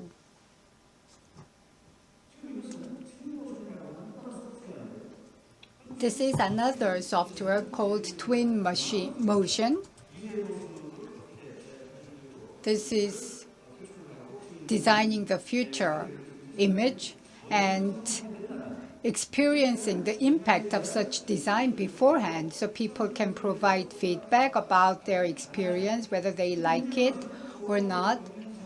But now we just have aerial view or bird eye view for urban planning. So people might not be able to experience this and come out with feedback. But this tool, the output of this tool will come out with a video, so people won't be able to interact with it. this is just a tool. So combining these tools, we should be able to create a tool that can allow people to experience future space in advance. That's our ultimate goal. 2,000 years ago, in this movie, one of the generals changed the history by deciding when to start the attack. But these days, if you have a mobile phone, you know the weather of the day. But in the future, everybody will be able to surpass the limit of time and space and also predict future. So that will be the world someday, even though we do not know for sure when. But in order to get there, if we have to spend too much money, it might not be worth the investment. But Seoul City, some buildings are still changing. They are being built and rebuilt. And we'll come out with BIM model. But our engine cannot accommodate this now. In the urban planning stage and construction and management, maintenance stage, a lot of digital data will be created, and if the administration can support and accommodate that, we'll be able to see more and more buildings digitized. This is something that was proposed 10 years ago, but technologically it's challenging. But it's the path that we have to go to optimize maintenance. Because if we don't do that, maintenance will cost huge amount of money. And we have to create a virtual space that can change along with the real world. What you're seeing now is the SMAP data developed in the game version. What's the size of this? Hundreds of gigabytes. And is it fast enough? How much computation do we need? And what's the limit of expression with this technology? We are trying to test that, and we created the entire Seoul area. And we have to create this in order to do many more new attempts. As for the future buildings, we are talking to Seoul Metropolitan Government to reflect the expected changes as much as possible in the buildings, so that we can reflect twin motion technologies in the Seoul area, so that the real world and meta world, virtual world can be extended and connected together. Thank you very much.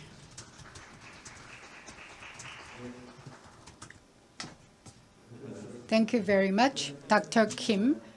Dr. Kim has talked about the photorealistic technologies, and he has talked about the Unreal game engines and Unreal-based simulation.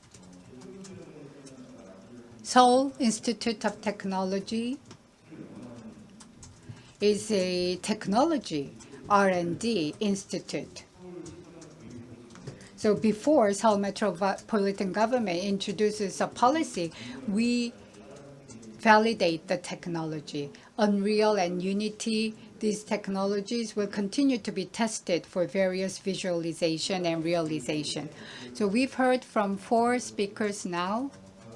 Now we'll move on to general discussion, and the discussants have waited for a long time.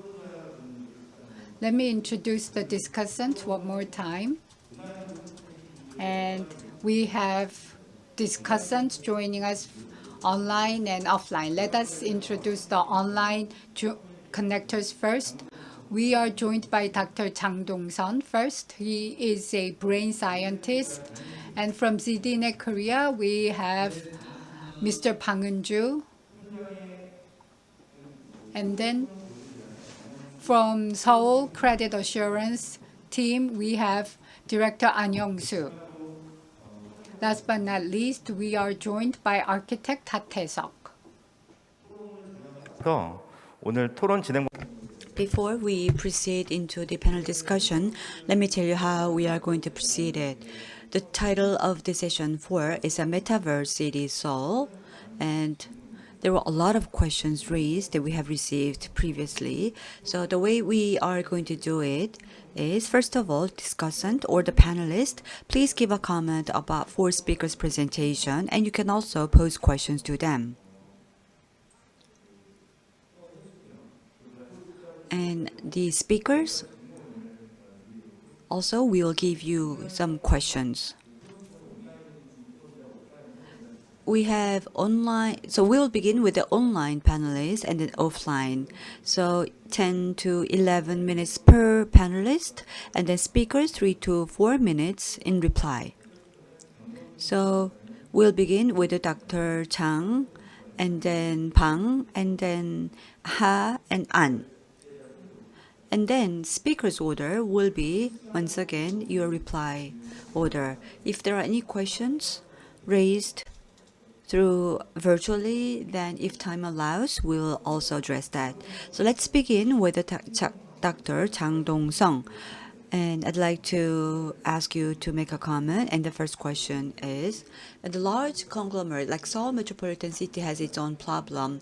Can the digital transformation technology resolve these issues? If so, then Seoul is now pursuing the policy of smart city.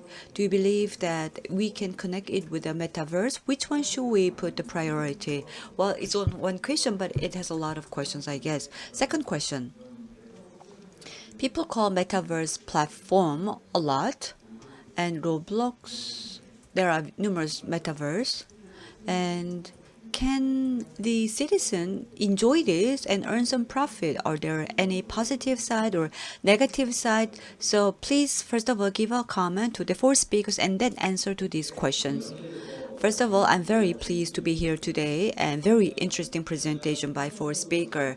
My overall comment is that in all speakers, all of you mentioned that their policies are people-centered. In case of the economist policy analyst Camille, you talked about why is it crucial to put the people in the center of the smart city? So from the very beginning, she emphasized the importance of the human. Of course, she was talking about technology, the smart city, but she was emphasizing the importance of the participation by the people. At the time of the crisis, in order to find the solution, people should take the initiative. And Dr. Wu of the MIT City Forum Lab, you also talked about the value of individual, how important it is, and it was quite interesting. And when the metaverse arrives, smart city already deployed, the role of human being is extremely important, and both of them focus great importance on the importance. Meanwhile, Professor Jong-Youn talked about the retail, location, and consumer. She also talked about consumer-centric transformation. So overall, I see a common denominator of a human being. Lastly, Director Kim Taehyun from the Seoul Institute of Technology. You talked about technology transformations and also the technological policy directions of the metaverse city. You also talk about how human being can play the bridging role between these two. Now, let me answer the questions that the moderator has asked me. Definition of metaverse needs to be redefined. Because when we talk about metaverse, the virtual world that we are looking at, everyone are putting a great emphasis on that. But 2007, between the year 2000 to 2010, nothing has changed much, which means that right now, the metaverse has the biggest value, which is finding a new linkage. That's how I see the value of the metaverse. If I explain metaverse in one short word, it's linking between the digital world and the physical world, but also I'd like to say the next new word. For example, PC and the LAN being connected was the first innovation. And second was smartphone based. Whenever we are, or wherever we are, whatever I do, I can be connected to the internet. That's the second innovation. And into 2 to 3 years, the devices will be using with headset or glasses. And the true sense of the metaverse will be the physical and the virtual world are not a separate one, but if you wear glasses, you can see the real world, and XR and AR, we can see the virtual things and the data. So my research is, in other words, spatial internet is actually the metaverse, or embedded internet. So using our body with its space and time being connected, that's the definition of metaverse. When that happens, how can we connect the Seoul City Smart City concept with that of the metaverse? The first priority should be the digital divide overcoming is critical. I mean, some might have easy access to the metaverse, but some may not. And there's inequity or unfairness of the haves and have not. And we need to overcome or narrow down the gap between this. And how can the public space can enable everyone to enjoy the metaverse and can get access to the metaverse. And this is the most important thing. And within the 2 to 3 years, we need to do it. In that process, the alternative that I thought about is, for example, there are a lot of libraries, right? And the way we read books will be totally changed in the metaverse world. So the public space like libraries will be like a public space. I mean, those who don't have devices at home, they can come to the libraries and then they can use this place. Online and offline will be connected, and the library can work as the hub. So playing role of hub means a linkage between the virtual and physical world where anybody can come and enjoy. And here I'd like to emphasize metaverse will be like an internet. And the question of who will be using metaverse will be obsolete. We don't need that kind of question. I mean, everyone uses internet nowadays. They use this for their purpose, for their commercial purpose, and also for digital transformation. And metaverse will be like next level of the internet, and everyone will be using metaverse. And I guess the most important thing is overcoming the digital divide. And going to the second question, in relations with the income as well, the urban city plays its own role. I'm not going to dive deep into, but participation by the city is important and easy to access, must be done, and the citizens' participatory metaverse is also a precondition. But here we need data and contents. And in light of that, the benefit can be given, or certain points can be given, or the value that can be enjoyed in the virtual world, so that anybody who joins this, they can enjoy, for example, like healthcare, education, and everything can be connected so that they can enjoy the benefit of that. So JetX or Roblox are now providing metaverse, but they have been talking about it 10 years ago. And it's a traditional type of the AR or VR, but the upcoming metaverse is transcending the space and time. And as a precondition, we need to prepare for the arrival of such metaverse. If I draw my vision, let me put it this way. There's one space that I'm located, but I can move to another space. And to do that, I can move my body. But in case of metaverse, I work, and then my space itself, with the mobility seamlessly, I can move to another space, and I can reduce the time. I don't have to physically move to one place to another place. And using metaverse technology, I can overcome the limitations of the space and time. That's the metaverse concept. Overcoming such limitations should not be enjoyed by few people, but by everyone. That's the best way to overcome the digital gap. That's all. That's all.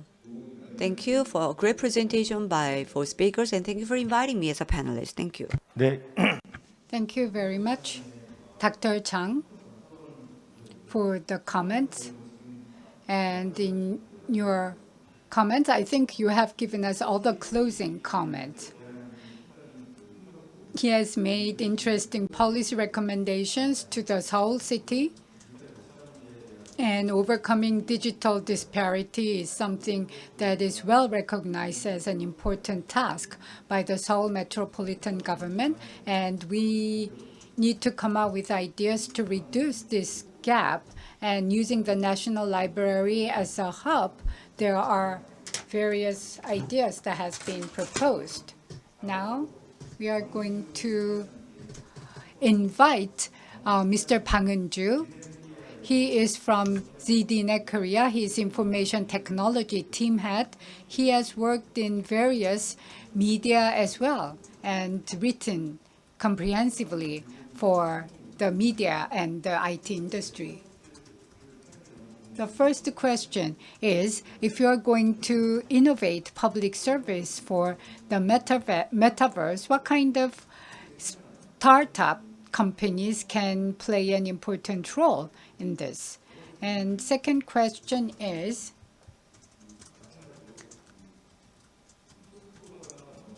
in the post-COVID world, where we have to live with COVID-19, what kind of changes or technology should Metaverse adopt? Thank you very much. I'm Bang Eun-ju from ZDNet Korea. I would like to thank everybody for the wonderful presentation. The overall general comments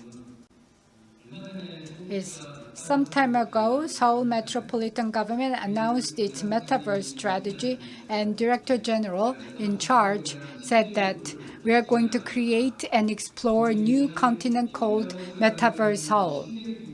So Metaverse is a new continent. Several years ago, we used to think that every 10 years, a big thing came from IT. 10 years ago, it was the mobile phone. And then what is the next big thing? We thought it was blockchain. But blockchain had its own sets of pros and cons. And it might not be the big thing. Then we saw AI. And AI is still ongoing. And then we are seeing Metaverse. So all of them constitute a new continent for us.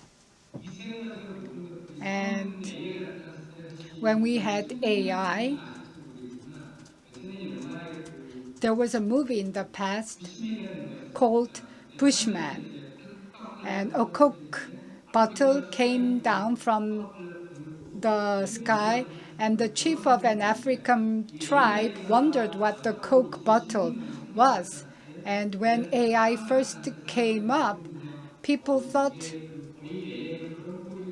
it was almost like a Coke bottle that dropped from the heaven.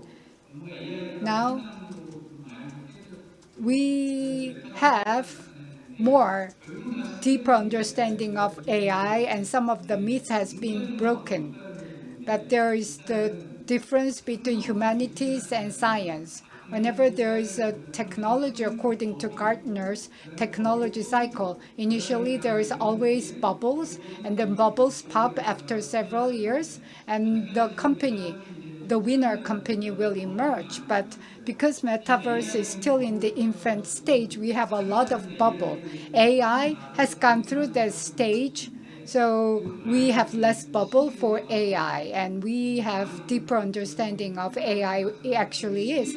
And Metaverse is still a new continent. No one has traveled there. So there's still a lot of controversy about what Metaverse really is. And everybody seems to have their own idea of Metaverse. But one thing clear is that this is a new continent. And who's going to be the winner in this new continent? Will the observers be the winners, or people who actually begin to navigate be the winners? It's actually the navigators that will have a better chance of becoming the winner. And Seoul Metropolitan Government and many other local governments are making efforts to navigate through this continent. Of course, winners won't take it all, but regarding the questions, Metaverse, we will realize public sector, public service innovation. Of course, technology is an important tool, but it will take time. Whenever a new technology comes up, we call this bandwagon. People who promote this technology, they usually come from humanities side of discipline. And the media will pick this up. And media sometimes comes up with various extreme provocative titles. But in order to be a winner in this new continent, it's very important for us to understand the possibilities and impossibilities of these technologies, what it can do and what it cannot do. And Metaverse will definitely innovate public sector, but it will take time. The Ministry of Administration recently collected some ideas about how to utilize Metaverse. And some of you might have used Gather Town. It's still in the early stage, but it's still at the curiosity level. In order for this to move forward to innovation, we need a lot of technological innovation. And the governments are all developing their own metaverse strategies. The Seoul metropolitan government also announced their metaverse roadmap, and it's a technology innovation. And some people have very unrealistic and very high expectations for the metaverse world. In order to not to disappoint these people, AI also went through 2 winters along the way. So if the expectations are too high for the metaverse, it might experience a winter, but it's definitely a new continent. And for the startups, a lot of AI companies, we have more than 1,000 specialized AI companies in Korea alone, and many conglomerates, IT companies, telcos, they are all AI companies. Facebook changed its name to Meta, and the telcos can all change their name. They call themselves AI tech companies now, but they will call themselves metaverse companies from now on. There's a fundamental difference between AI and metaverse. AI is just a software technology, and the US is the dominant power in software technology, but metaverse is more than just the software technology. It's CP&D. We need content and we need platform and we need a network and device as well. So we need all of those 4 components coming together as one to create a perfect metaverse. And as Dr. Jung has defined,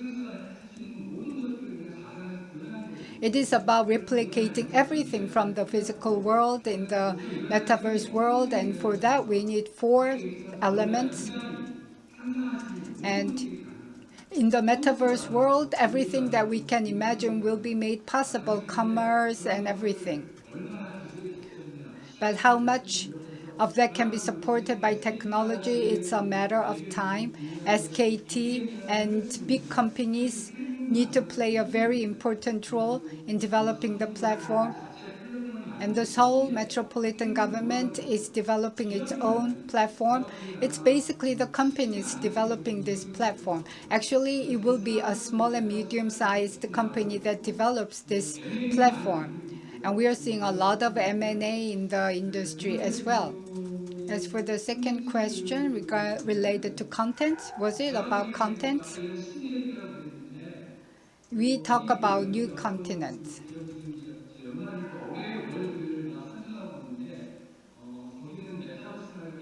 And NFP was selected for this year. And this year for Korea, the word of the year will definitely be Metaverse. And AI cannot be the solution here. It's just a software technology. But software is just a component. CP&D is what we need at the higher level. We are strong in game technology, and we are good at doing things quick.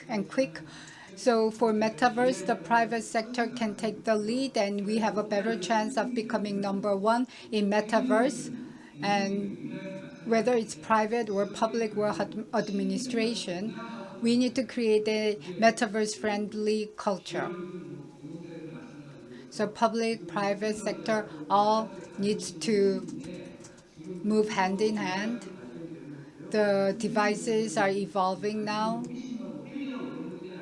contents.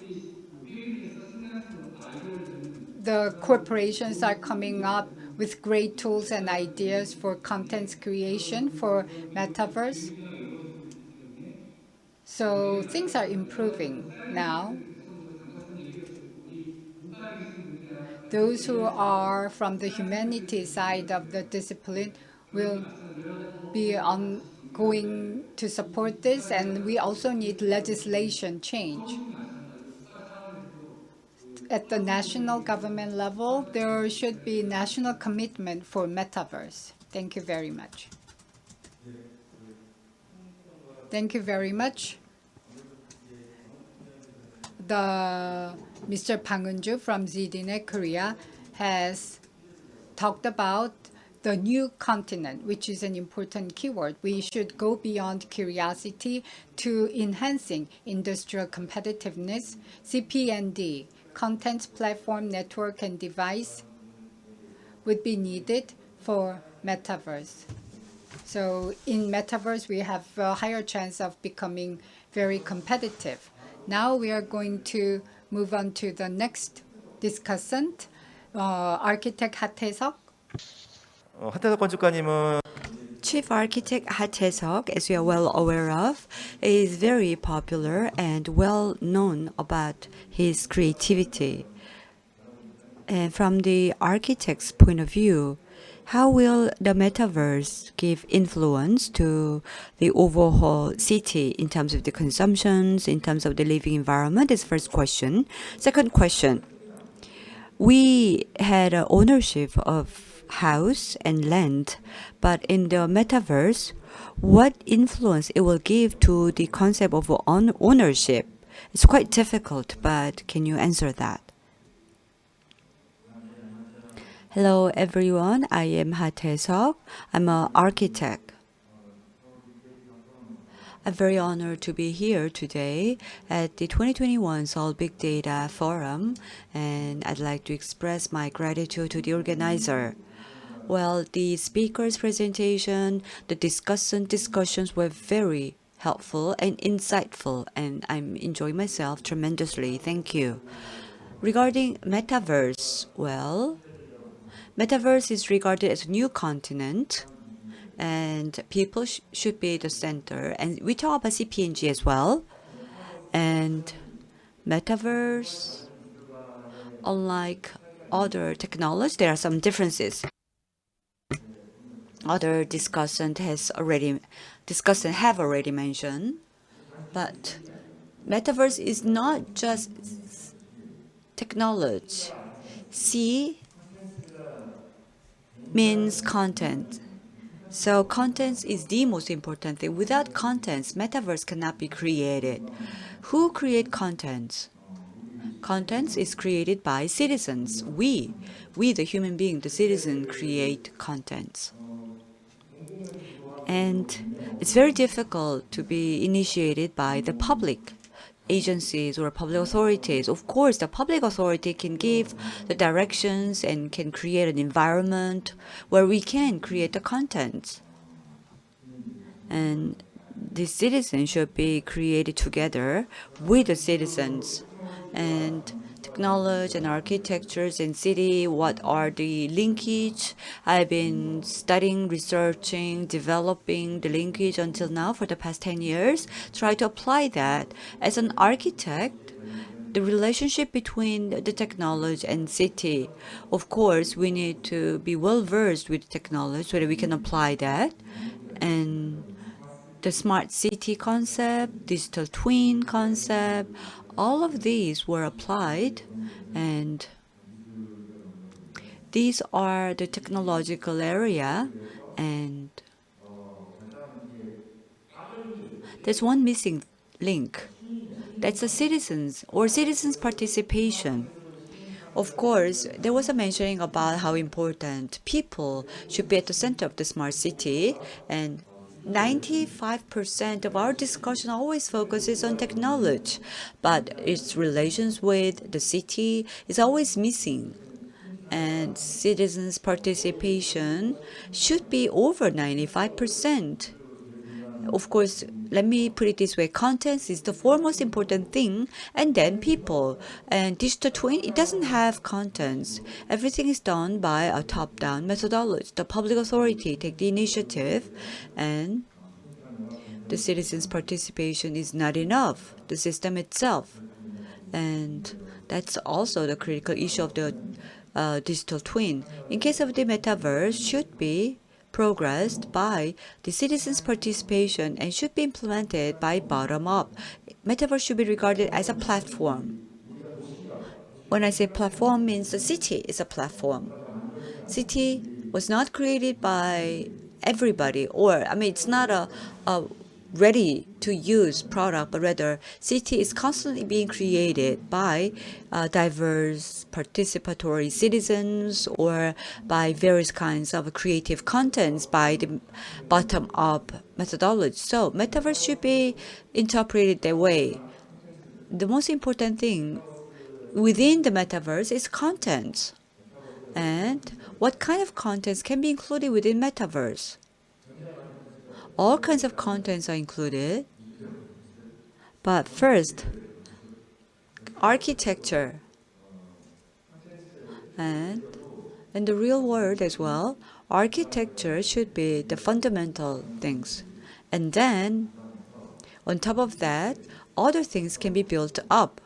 And in relations with the metaverse also, no matter what it is, all kinds of arts, forms, culture, all kinds of culture can be piled up, accumulated, and that should be the concept that we need to approach. And virtually, the cities will be connected, and that will be the result or the final product of the metaverse.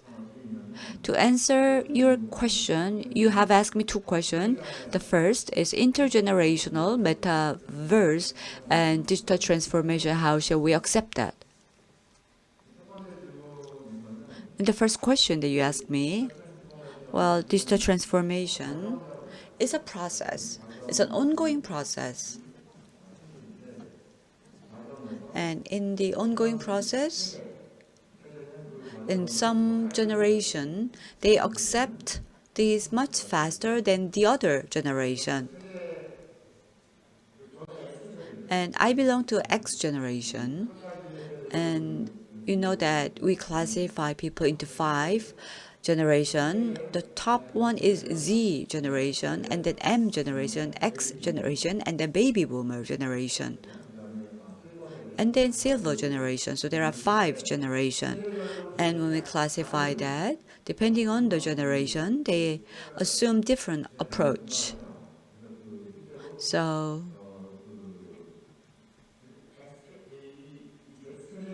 the feature of Z generation, they were born, and the moment they were born, they were already using their teens using different devices. And this M generation, they regard virtual world more realistically, and they put a great priority on the virtual world. For example, if you have 2 words, virtual and physical world, everything starts with the virtual world. They experience before the physical world. So even before it was launched in the physical world, the Z generation, they experience everything in the virtual world. So it's not like it's lower than what is actually happening, but rather physical world needs to compete with the virtual world for the Z generation. And then they couldn't understand, they are disappointed why the real world cannot be competing or meet the par with the virtual world. Now M generation, they experience physical world first, but then they are very well versed and used to the virtual world. So they can use really well the metaverse. That's my perspective. Now, X generation, their understanding of the technology is really high, but still, and they know a lot of things about technology, and because of that, their disappointment level is very high. So they are always disappointed, the things that they have experienced in the real world. Why cannot happen in the virtual world. They keep thinking about that. When they are not satisfied with things in the virtual world, they are dissatisfied a lot in the virtual world. And as the metaverse develops, probably X generation will increase their participation. Now, other than Z, M, and X generation, we have baby boomer. So those born in 1950s and 60s, they are baby boomers. For them, the accessibility to the metaverse can be problematic. And although they were because they were fully satisfied with the real world or the physical world, the metaverse is not that attractive to them. And they don't see that anything can be special in the metaverse. Unless you give them a killer application, they wouldn't easily get access to the metaverse. Now, silver generation, they are in dire need of the accessibility. So in the architectural society, very appealing design needs to be embedded in the metaverse. Only then the silver generation will be actively joining the metaverse world. So the user interface, the user experience should be designed for the silver generation in that way.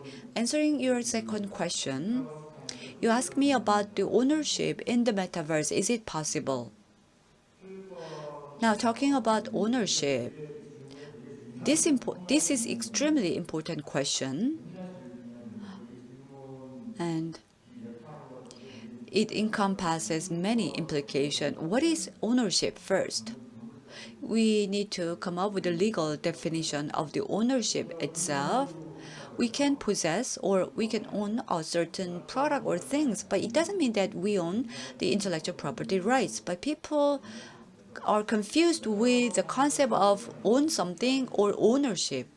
So in the metaverse, the image or the file and the data, you can have the ownership. You can have the right to own that. It was finally resolved legally in the United States. It has a great significance and implication. NFT, the ownership of the NFT in the metaverse, just like a certificate that we have or ownership contract right that we have about the land was approved. But who determines that? Who does that? It's not the person who has that product, but not the one who has, but the one who has the intellectual property rights. They can insist about their ownership. The artist Kim Han-gil, there was a chaos because the person who owns the artistic work said that he has the ownership in the metaverse world, but it didn't work because he didn't have the intellectual property rights. Just because you pay the money, you own that artwork doesn't guarantee that you have the digital intellectual property rights. And we talked about in the CP&P, contents is the most important element. We said, right, contents or creator. But here also, intellectual property rights is important. Let's give an example of YouTube. YouTube word was created because the intellectual property right owner created this word. So in the metaverse world, also those who have the right, like designer, architect, or the citizens, they need to create their own content. So user-generated content, they have their own intellectual property rights. So creator has the rights. And when these are accumulated, then the ownership in the metaverse world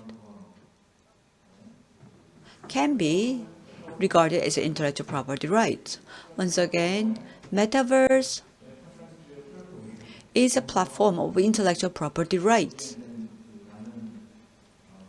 And there are different kinds of the contents in the metaverse, and they compete against the physical or the real world. That's my idea. That's all. Thank you. 네, 하태서 건축가님의 토론. Thank you very much. Because it's an intergenerational issue, he has talked about the generational issues in a very interesting manner, and digital natives in Metaverse. Well, we will definitely have Metaverse natives someday, and then we'll be able to change our perception of these younger generation. Last but not least, we would like to invite Director An Young-soo from Center for Small Business Insights from Seoul Credit Guarantee Foundation. Director An is a joint researcher for digital transition, and she is an expert in many of the issues that were discussed today. So please give us general comments, and we have two questions for you. First is, we've talked about Metaverse, and then what about the negative side of Metaverse? Especially you're developing policies for small business owners. So what kind of disadvantages do you think we should be prepared to handle for Metaverse? And you're now working in Seoul Credit Guarantee Foundation. And Seoul City is realizing Metaverse Seoul.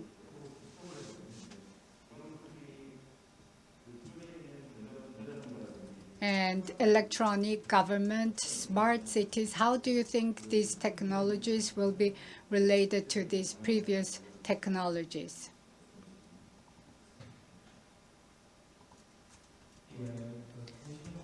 Hello, I'm An Young-soo. 하고 관련된 연구를 지속적으로 해오고 있고요. 어떻게 보면 디지털 전환 And now, when we talk about Metaverse, the most marginalized people could be small business owners. And let me share my ideas with you. I'm the last commentator, and the previous speakers have all talked about the bright side, the positive side of Metaverse, but the moderator asked me to talk about the negative side of Metaverse. So I might have to be the devil's advocate, but in spite of that, I will continue. And policy analyst Camille Viros has shared the international trends, and Dr. Wu has talked about individual lifestyle and given us new insights in digital transition age. Professor Jong-Youn has talked about consumer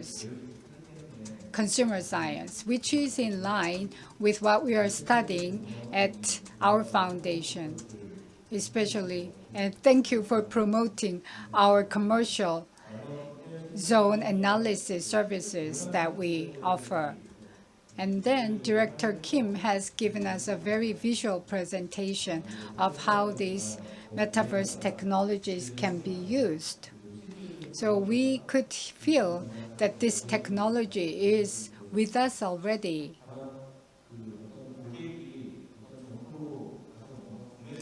However, when consumers go to a shop and purchase something, that is a very important part of our cities, but the shops are moving online. Customers are moving online. So we could see definitely people are going to online SNS and virtual world. Then what remains in the offline world? Logistics, distribution, delivery, will they be the only functions that would remain offline, determining the urban structure? I've read a newspaper article recently that over the past 2 years, there has been shift in the job market brought on by the COVID-19 pandemic. The number of employees has gone down because people are not spending money, and so many jobs have been created in warehouse, distribution, and logistics industries. So the real world is definitely focusing on logistics flow. And such big data and big data for Metaverse would have to come from the movement of small business owners and their sales data. Metaverse and digital transformation, what kind of benefits are they creating for those small business owners?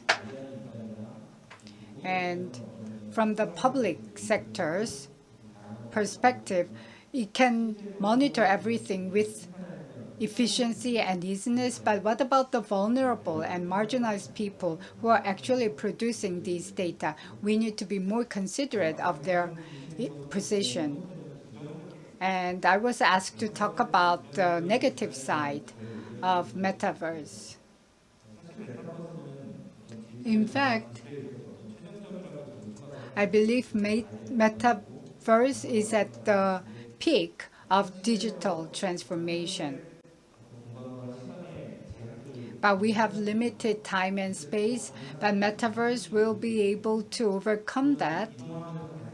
And any environmental impact of mobility and transportation can be minimized, and also the risk of infection can be minimized in Metaverse as well. So there's the positive aspect of Metaverse, but there's also an equally important aspect that could be negative. Will Metaverse resolve all the problems that our cities have? That is not going to be the case. Whenever we see such negative ideas, we need to find ways to minimize the number of people who might suffer from this. Our center does a lot of research for small business owners and traditional markets or alleys where there are small business owners. We do a lot of research for them. It is only recently that traditional markets began accepting credit cards because cash was the prevalent means of transactions in traditional markets. But because of the COVID-19 pandemic, the traditional markets had to build their payment infrastructure for credit cards and zero pay. In the case of Seoul, and we have 250 traditional markets in Seoul, and 70% of them are more than 40 years old. And many of the business owners in those traditional markets are quite old, and they might not be able to catch up with the quick change of technology. Of course, they try to move to online, but that is only for a very small number of traditional markets. So when it comes to the speed of technology development, well, I think that gap should be reduced for those small business owners. They could be trained or they could be provided with technology support, but they're already old. It might be too difficult for them to catch up with the speed of change in the world these days. And if the small business owners, they might end up suffering if everything moves online. And in the past, before the pandemic, a lot of demand came to tourist zones. But after the COVID-19 pandemic, we began to pay more attention to the value of local commercial areas, including traditional markets. So we analyzed the traditional markets and COVID pandemic. So the ones in the downtown area suffered, whereas the ones in the outskirts actually began to do better during the pandemic. So now local economy is receiving more attention. However, if all the small business owners are going to move online, then these old small business owners might be at a disadvantage and not join the wagon of going to online. and end up losing their business. So we need to create a digital transformation while helping these business owners to have a soft landing. And the second question regarding the metaverse, how the cities in the metaverse will be built and the digital twins, and how the city should be like in the future. And as was discussed before, they had this very spectacular visualization. But the important thing is what kind of attributes are embedded here. Having visual representation of the real world is important, but also there's the public my data and financial my data projects that will enrich the data and add to the attributes of the data. Such data attributes must be enhanced. If not, it would just be like playing games from building to building to streets. Big data with accurate information of location should be provided to create a metaverse. I think the way the Seoul city and metaverse looks like should be like dystopia. The real world could be dystopia, but metaverse won't be like a utopia.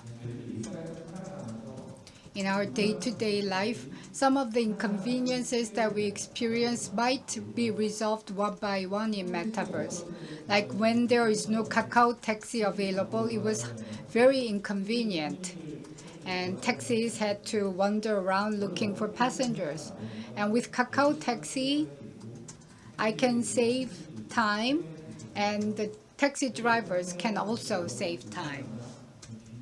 So many of the inefficiencies that we experience can be made more efficient. Our daily lives, I don't think, will drastically change. Everybody uses navigation, but when we are using navigation, there are some times whether we question whether this is the best path, but we have to follow that path and believe that was the best path for our mental health. If metaverse becomes widely available when there is a crossroads, well, in the real world, you can take this left road, whereas in the metaverse, you can make your avatar take the right road and compare later on. So the cities with metaverse will be cities where we will be able to resolve small inconveniences of our daily lives. Thank you very much. Thank you very much, Director An. Because of COVID-19, we're talking about digital transformation and alley, commercial areas, and traditional areas. There is a lot of spatial gap within the urban environment. And thank you for your explanation. Now, we have heard from all the discussants. Now, the speakers have waited for a long time, and I plan to ask some questions to the speakers in the order of. So first to Camille Viros. 발표 Well, the contents that Camille has presented, you mentioned about the digital divide and also how to overcome the digital divide. And as the digital transformation accelerated, the quality of life will also deteriorate, and there will be a huge influence by the digital divide. The gap between advanced and less advanced country, what are the differences? And second, in the OECD, there is inclusiveness, resilience, and sustainability. From that perspective, you gave your presentation. However, the digital transformation is being accelerated. How are you, the OECD, addressing these three issues? So those are the questions. Thank you very much for your questions. So yes, the COVID-19 crisis has accelerated the adoption of smart city solutions in developed countries. We've seen this, but the crisis has also accelerated the digital transformation of people's everyday lives, also in developing countries. And to respond to the COVID-19 crisis, cities in developing countries are increasingly adopting smart city solutions to address urban development challenges and to improve the quality of life of their citizens. And there are many areas where smart cities can help improve the quality of life in developing countries. Just to give a few examples, smart city technologies can help improve access to education for urban residents in developing countries. Smart city technologies can also help improve access to healthcare, and they can help also decrease traffic congestion and improve public transport and road systems, and thereby reduce carbon emissions. But what I would like to highlight maybe is that the challenges faced by developing countries can be very different to those faced by developed countries. And I would like to highlight three of these challenges. The first one is the lack of capacity building among city practitioners in developing countries, and that could be a challenge that is more prominent in developing countries than in developed countries.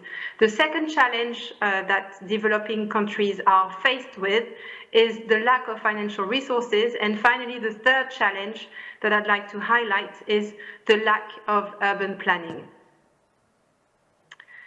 So I think that, the crucial role of digitization played in emergency responses to the pandemic has pushed many cities to accelerate and really systemize the use of smart city tools more permanently. And the virtual space, as you said, is now becoming really integral to cities' public spheres as information, participation, cultural resources, and municipal services are digitalized. But to build smart cities that really leverage the full potential of innovation for residents' well-being and really foster inclusive growth, all levels of government need to address various things, and I would like to highlight just a few of these. All levels of government need to ensure first that new technology is really inclusive. For example, in public transport, that means that digital tools are available to everyone, including to those, for example, with reduced mobility or those who come from underserved communities. I think also all levels of government also need to ensure the protection and security of personal data. It's very important. Governments need to advance the measurement agenda to better assess the performance of smart cities and assess their contribution to the well-being of urban residents and to inclusive growth. And one final thing that I'd like to say is that all levels of governments need to promote also an inclusive model of governance through innovative collaborative tools, partnerships, or contracts that put the interest of local residents at the center and foster citizen engagement. 네, Camille. Thank you very much, Camille Viros. In case of OECD, your city program is quite similar to Korea because between 2025, SDG, out of 17 goals, there was urban-related goals, and in order to fulfill and meet the need of the SDG, we have already came up with issue paper. One of that was National Urban plan that was about smart city plan, and we are actively promoting that. And at the time, we have worked closely with OECD as well as UN Habitat. And I believe that in that sense, we are in sync. The possibility of smart city and also under the influence of COVID-19, definitely smart city benefits are huge. But in order to overcome the digital gap, the concept of the inclusive city is very important. Next. Next question goes to researcher Wu. Dr. Wu has talked about digital diagnosis of changes in urban housing and metaverse cities and digital transformation. I believe that people would show different behaviors in the real world and metaverse. So what kind of change do you think will take place in people's behavior in metaverse? And how can we mitigate crowdedness of cities in metaverse? Good morning. It's a great honor for me to be invited to this wonderful forum and participate in this discussion. First, to answer the question, I believe that in the metaverse world, physical and virtual worlds should be mutually complementary. So physical constraints can easily be removed in metaverse for some people, and for some people, problems in the metaverse world can be resolved in the real world. And as architect Mr. Hatesok has mentioned, each generation has their own needs and requirements, and they have different level of understanding and experience for technology. Therefore, I think people should be able to pick and choose these worlds based on their own needs. And then how they can be reflected in the urban environment. Recently, I have participated in a public community meeting in the United States, and Gen Z, I have met with them and then heard about what kind of library they are looking for in terms of architectural design. And these Gen Z told me that they don't want to stay in the same space throughout the day. They want to work in the morning, study in the afternoon, and they want to go to a cafe later on. So they want to pick and choose these spaces. And if these Gen Z can select their own space in the virtual world, they want to see their behavior reflected in both worlds. And the boundary between these two worlds are no longer clearly defined. It should be, people should be able to move around freely. And metaverse cities should help people to overcome the structural restrictions or limits and encourage changes. Once a building is built, it would be difficult to change it afterwards. However, the internal function of the cities could be different.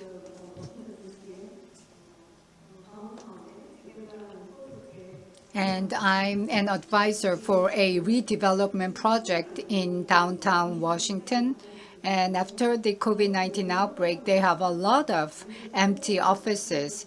And people are considering whether they should be replaced with residential areas or cultural spaces. Therefore, with accelerated transformation to metaverse, we will see more of these empty offices. And these empty offices can be turned into residential or cultural space even if the external surface of the building doesn't change. And I believe the function of the city should be changed along with the needs of the people by time, by season. So these could play different roles. So the city's roles are no longer just uniform. If it was a residential space, it does not have to be residential space in the future. It can always change depending on the needs. And in terms of transportation, prediction can be made possible, and intelligent roads and projects. The roads will be made intelligent, and the roads will become barrier-free, and physical environment will change. And by providing enough data, people with accessibility problems can benefit from these data and overcome the physical barriers. And I believe diversification of function would be the most important tool here.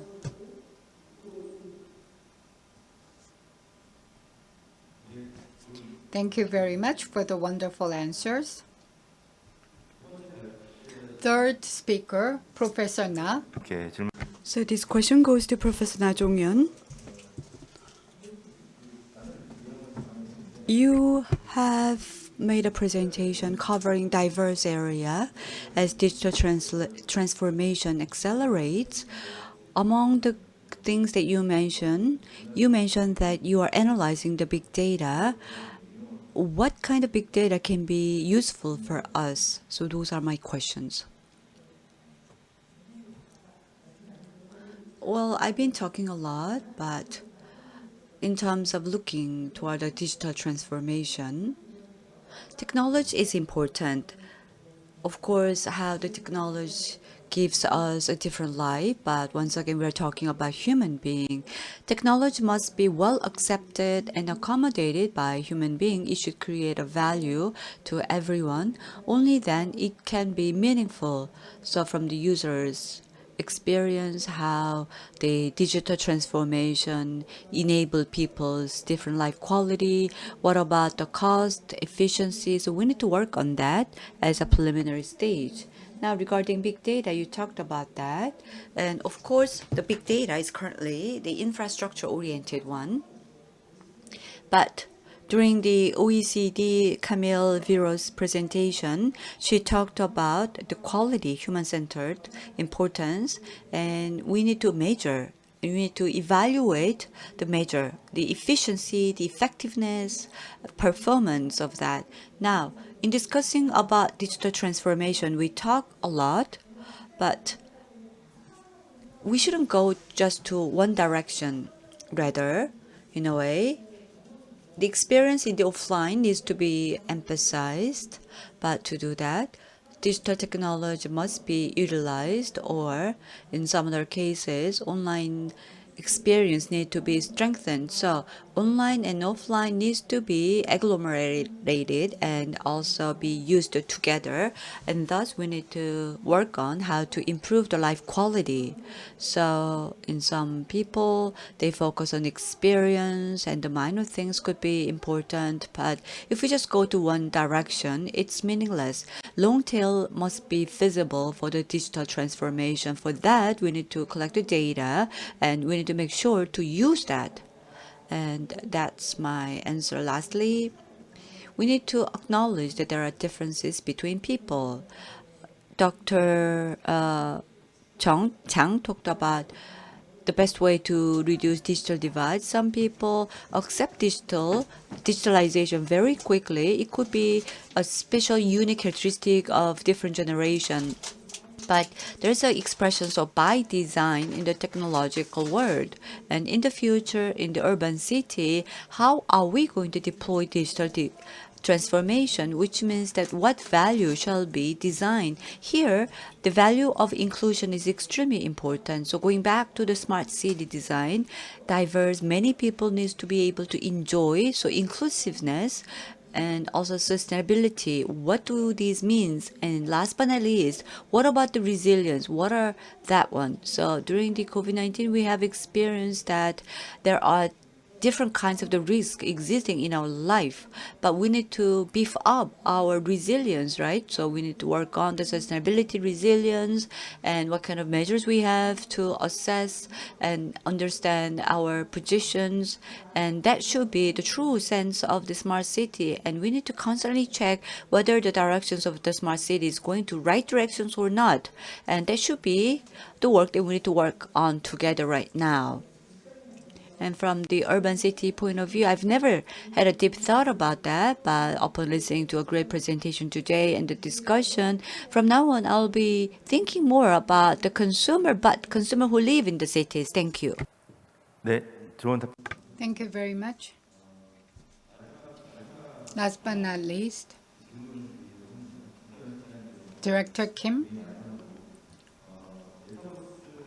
Regarding Metaverse, a lot of questions have been posted. What is the current status or future plan for Metaverse of the Seoul Metropolitan Government? Can you answer the question? And in urban transportation, what kind of implementation plan is there? And how Seoul City is planning to tackle this?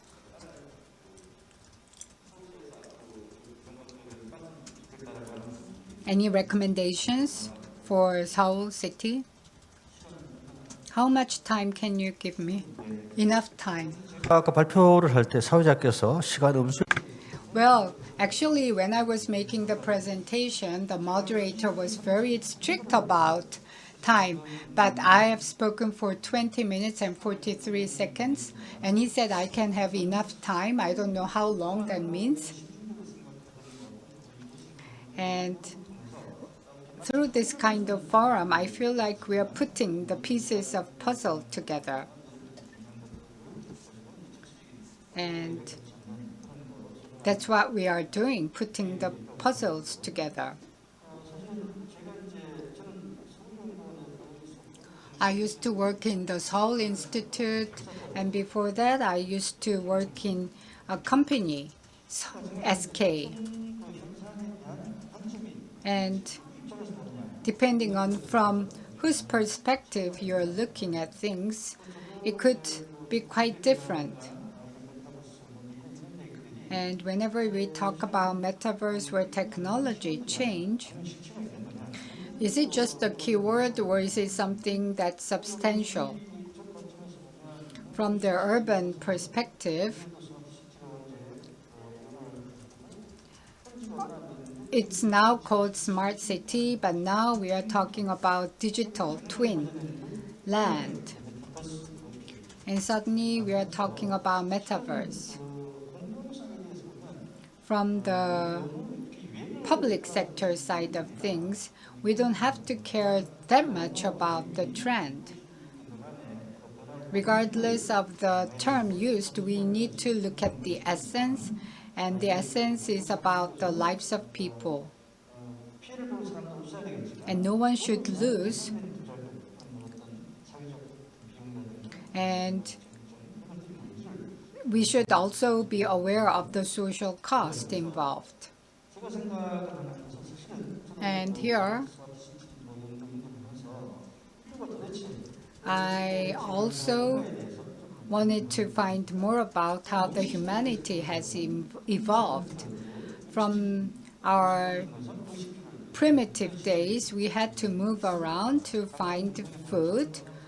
But with the cultural evolution and industrial revolution, we continue to work for food and home. All that happens in our mind, and this remains unchanged. the way we experience this could be different. And what used to be dominated by few can now be shared by more people. So as long as you have the money, you can enjoy some of the things that only the kings in the past was able to enjoy. And it's a matter of public decision and choice. And I've looked for the word 허종몽 of Jiangsu.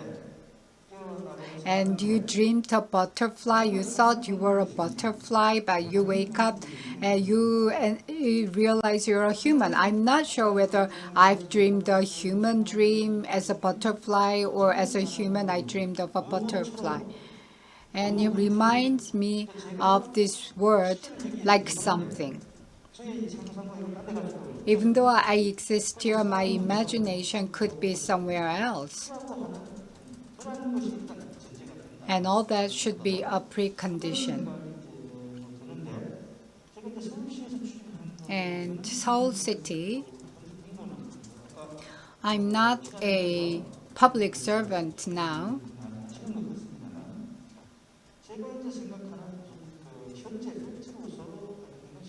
My fact was November 3rd version, and that is by 2026, Seoul City will develop various metaverse contents.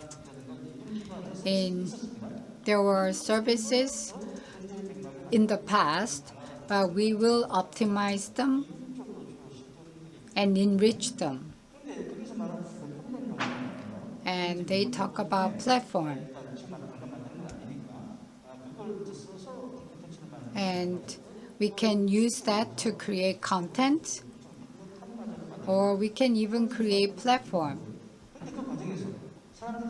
And in the process, the platform with avatars and the platforms that I showed you today are different. Of course, you could use the same engine, but they have different purposes. Fantasy does not have to be reality. And what we are dealing with is non-fiction. So even if it's the same technology, the purpose could be different. And in that regard, what Seoul City must do is that this shouldn't be a one-time show. MS and Google, we talked about it and compare them because you need a lot of things to survive. For technology and services to survive, the return on investment and public benefits must be offered. And we need to create a system that can survive. And various departments must come together, and top-level interest and support would be critical. And Metaverse, Seoul City situation, now the new mayor thinks highly of Metaverse, but we still have to decide for the direction and kind of wait and see attitude. Regarding space, we still haven't found the answer, and our institute is testing various technology options. Ultimately, whether it's Metaverse or something other than Metaverse, the direction of evolution will definitely go in that direction, even if the term could change. I have not been able to talk about spatial policies today, so I'll talk about them now. Depending on the regular signal of brain, the humans continue to change. And technological evolution of smart city has brought about two things. And that is, you can spend more time You can spend more time for work and sleep. And advanced countries now have more calories, extra calories, because you don't have to do so much work now. Surplus things. With our metaverse experience, we often don't have to work physically.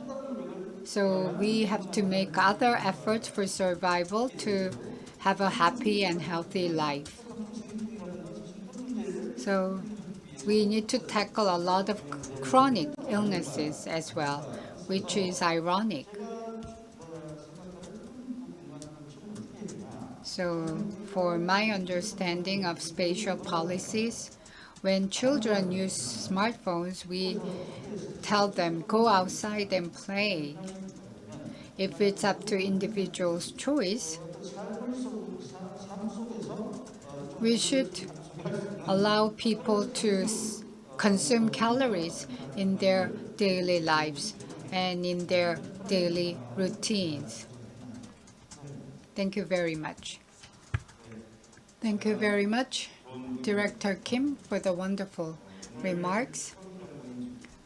So this session has been hosted by Seoul Institute of Technology and Korea Academy of Complexity Studies. And we have finished all the programs. And I know this is a very hot topic these days. And we've had a very long and insightful discussion. And especially when it comes to narrowing down the digital divide, we need human-centered public policies. And Metaverse shouldn't be oriented just on the technology. And that will be part of our daily lives. And Metaverse will be another form of new normal life. We are carrying out digital transformation studies. And I hope we can have another forum of this kind in the near future. Seoul Institute of Technology is a Seoul City-sponsored R&D and research organization. Seoul Institute of Technology mainly deal with science and technologies, but we also need a mediator role here. I hope we can make more contribution for Seoul Metropolitan Government initiatives. Thank you very much. The next session will start at 12:30. And because of the inequalities in COVID-19, please stay tuned for the next session as well. So thank you very much.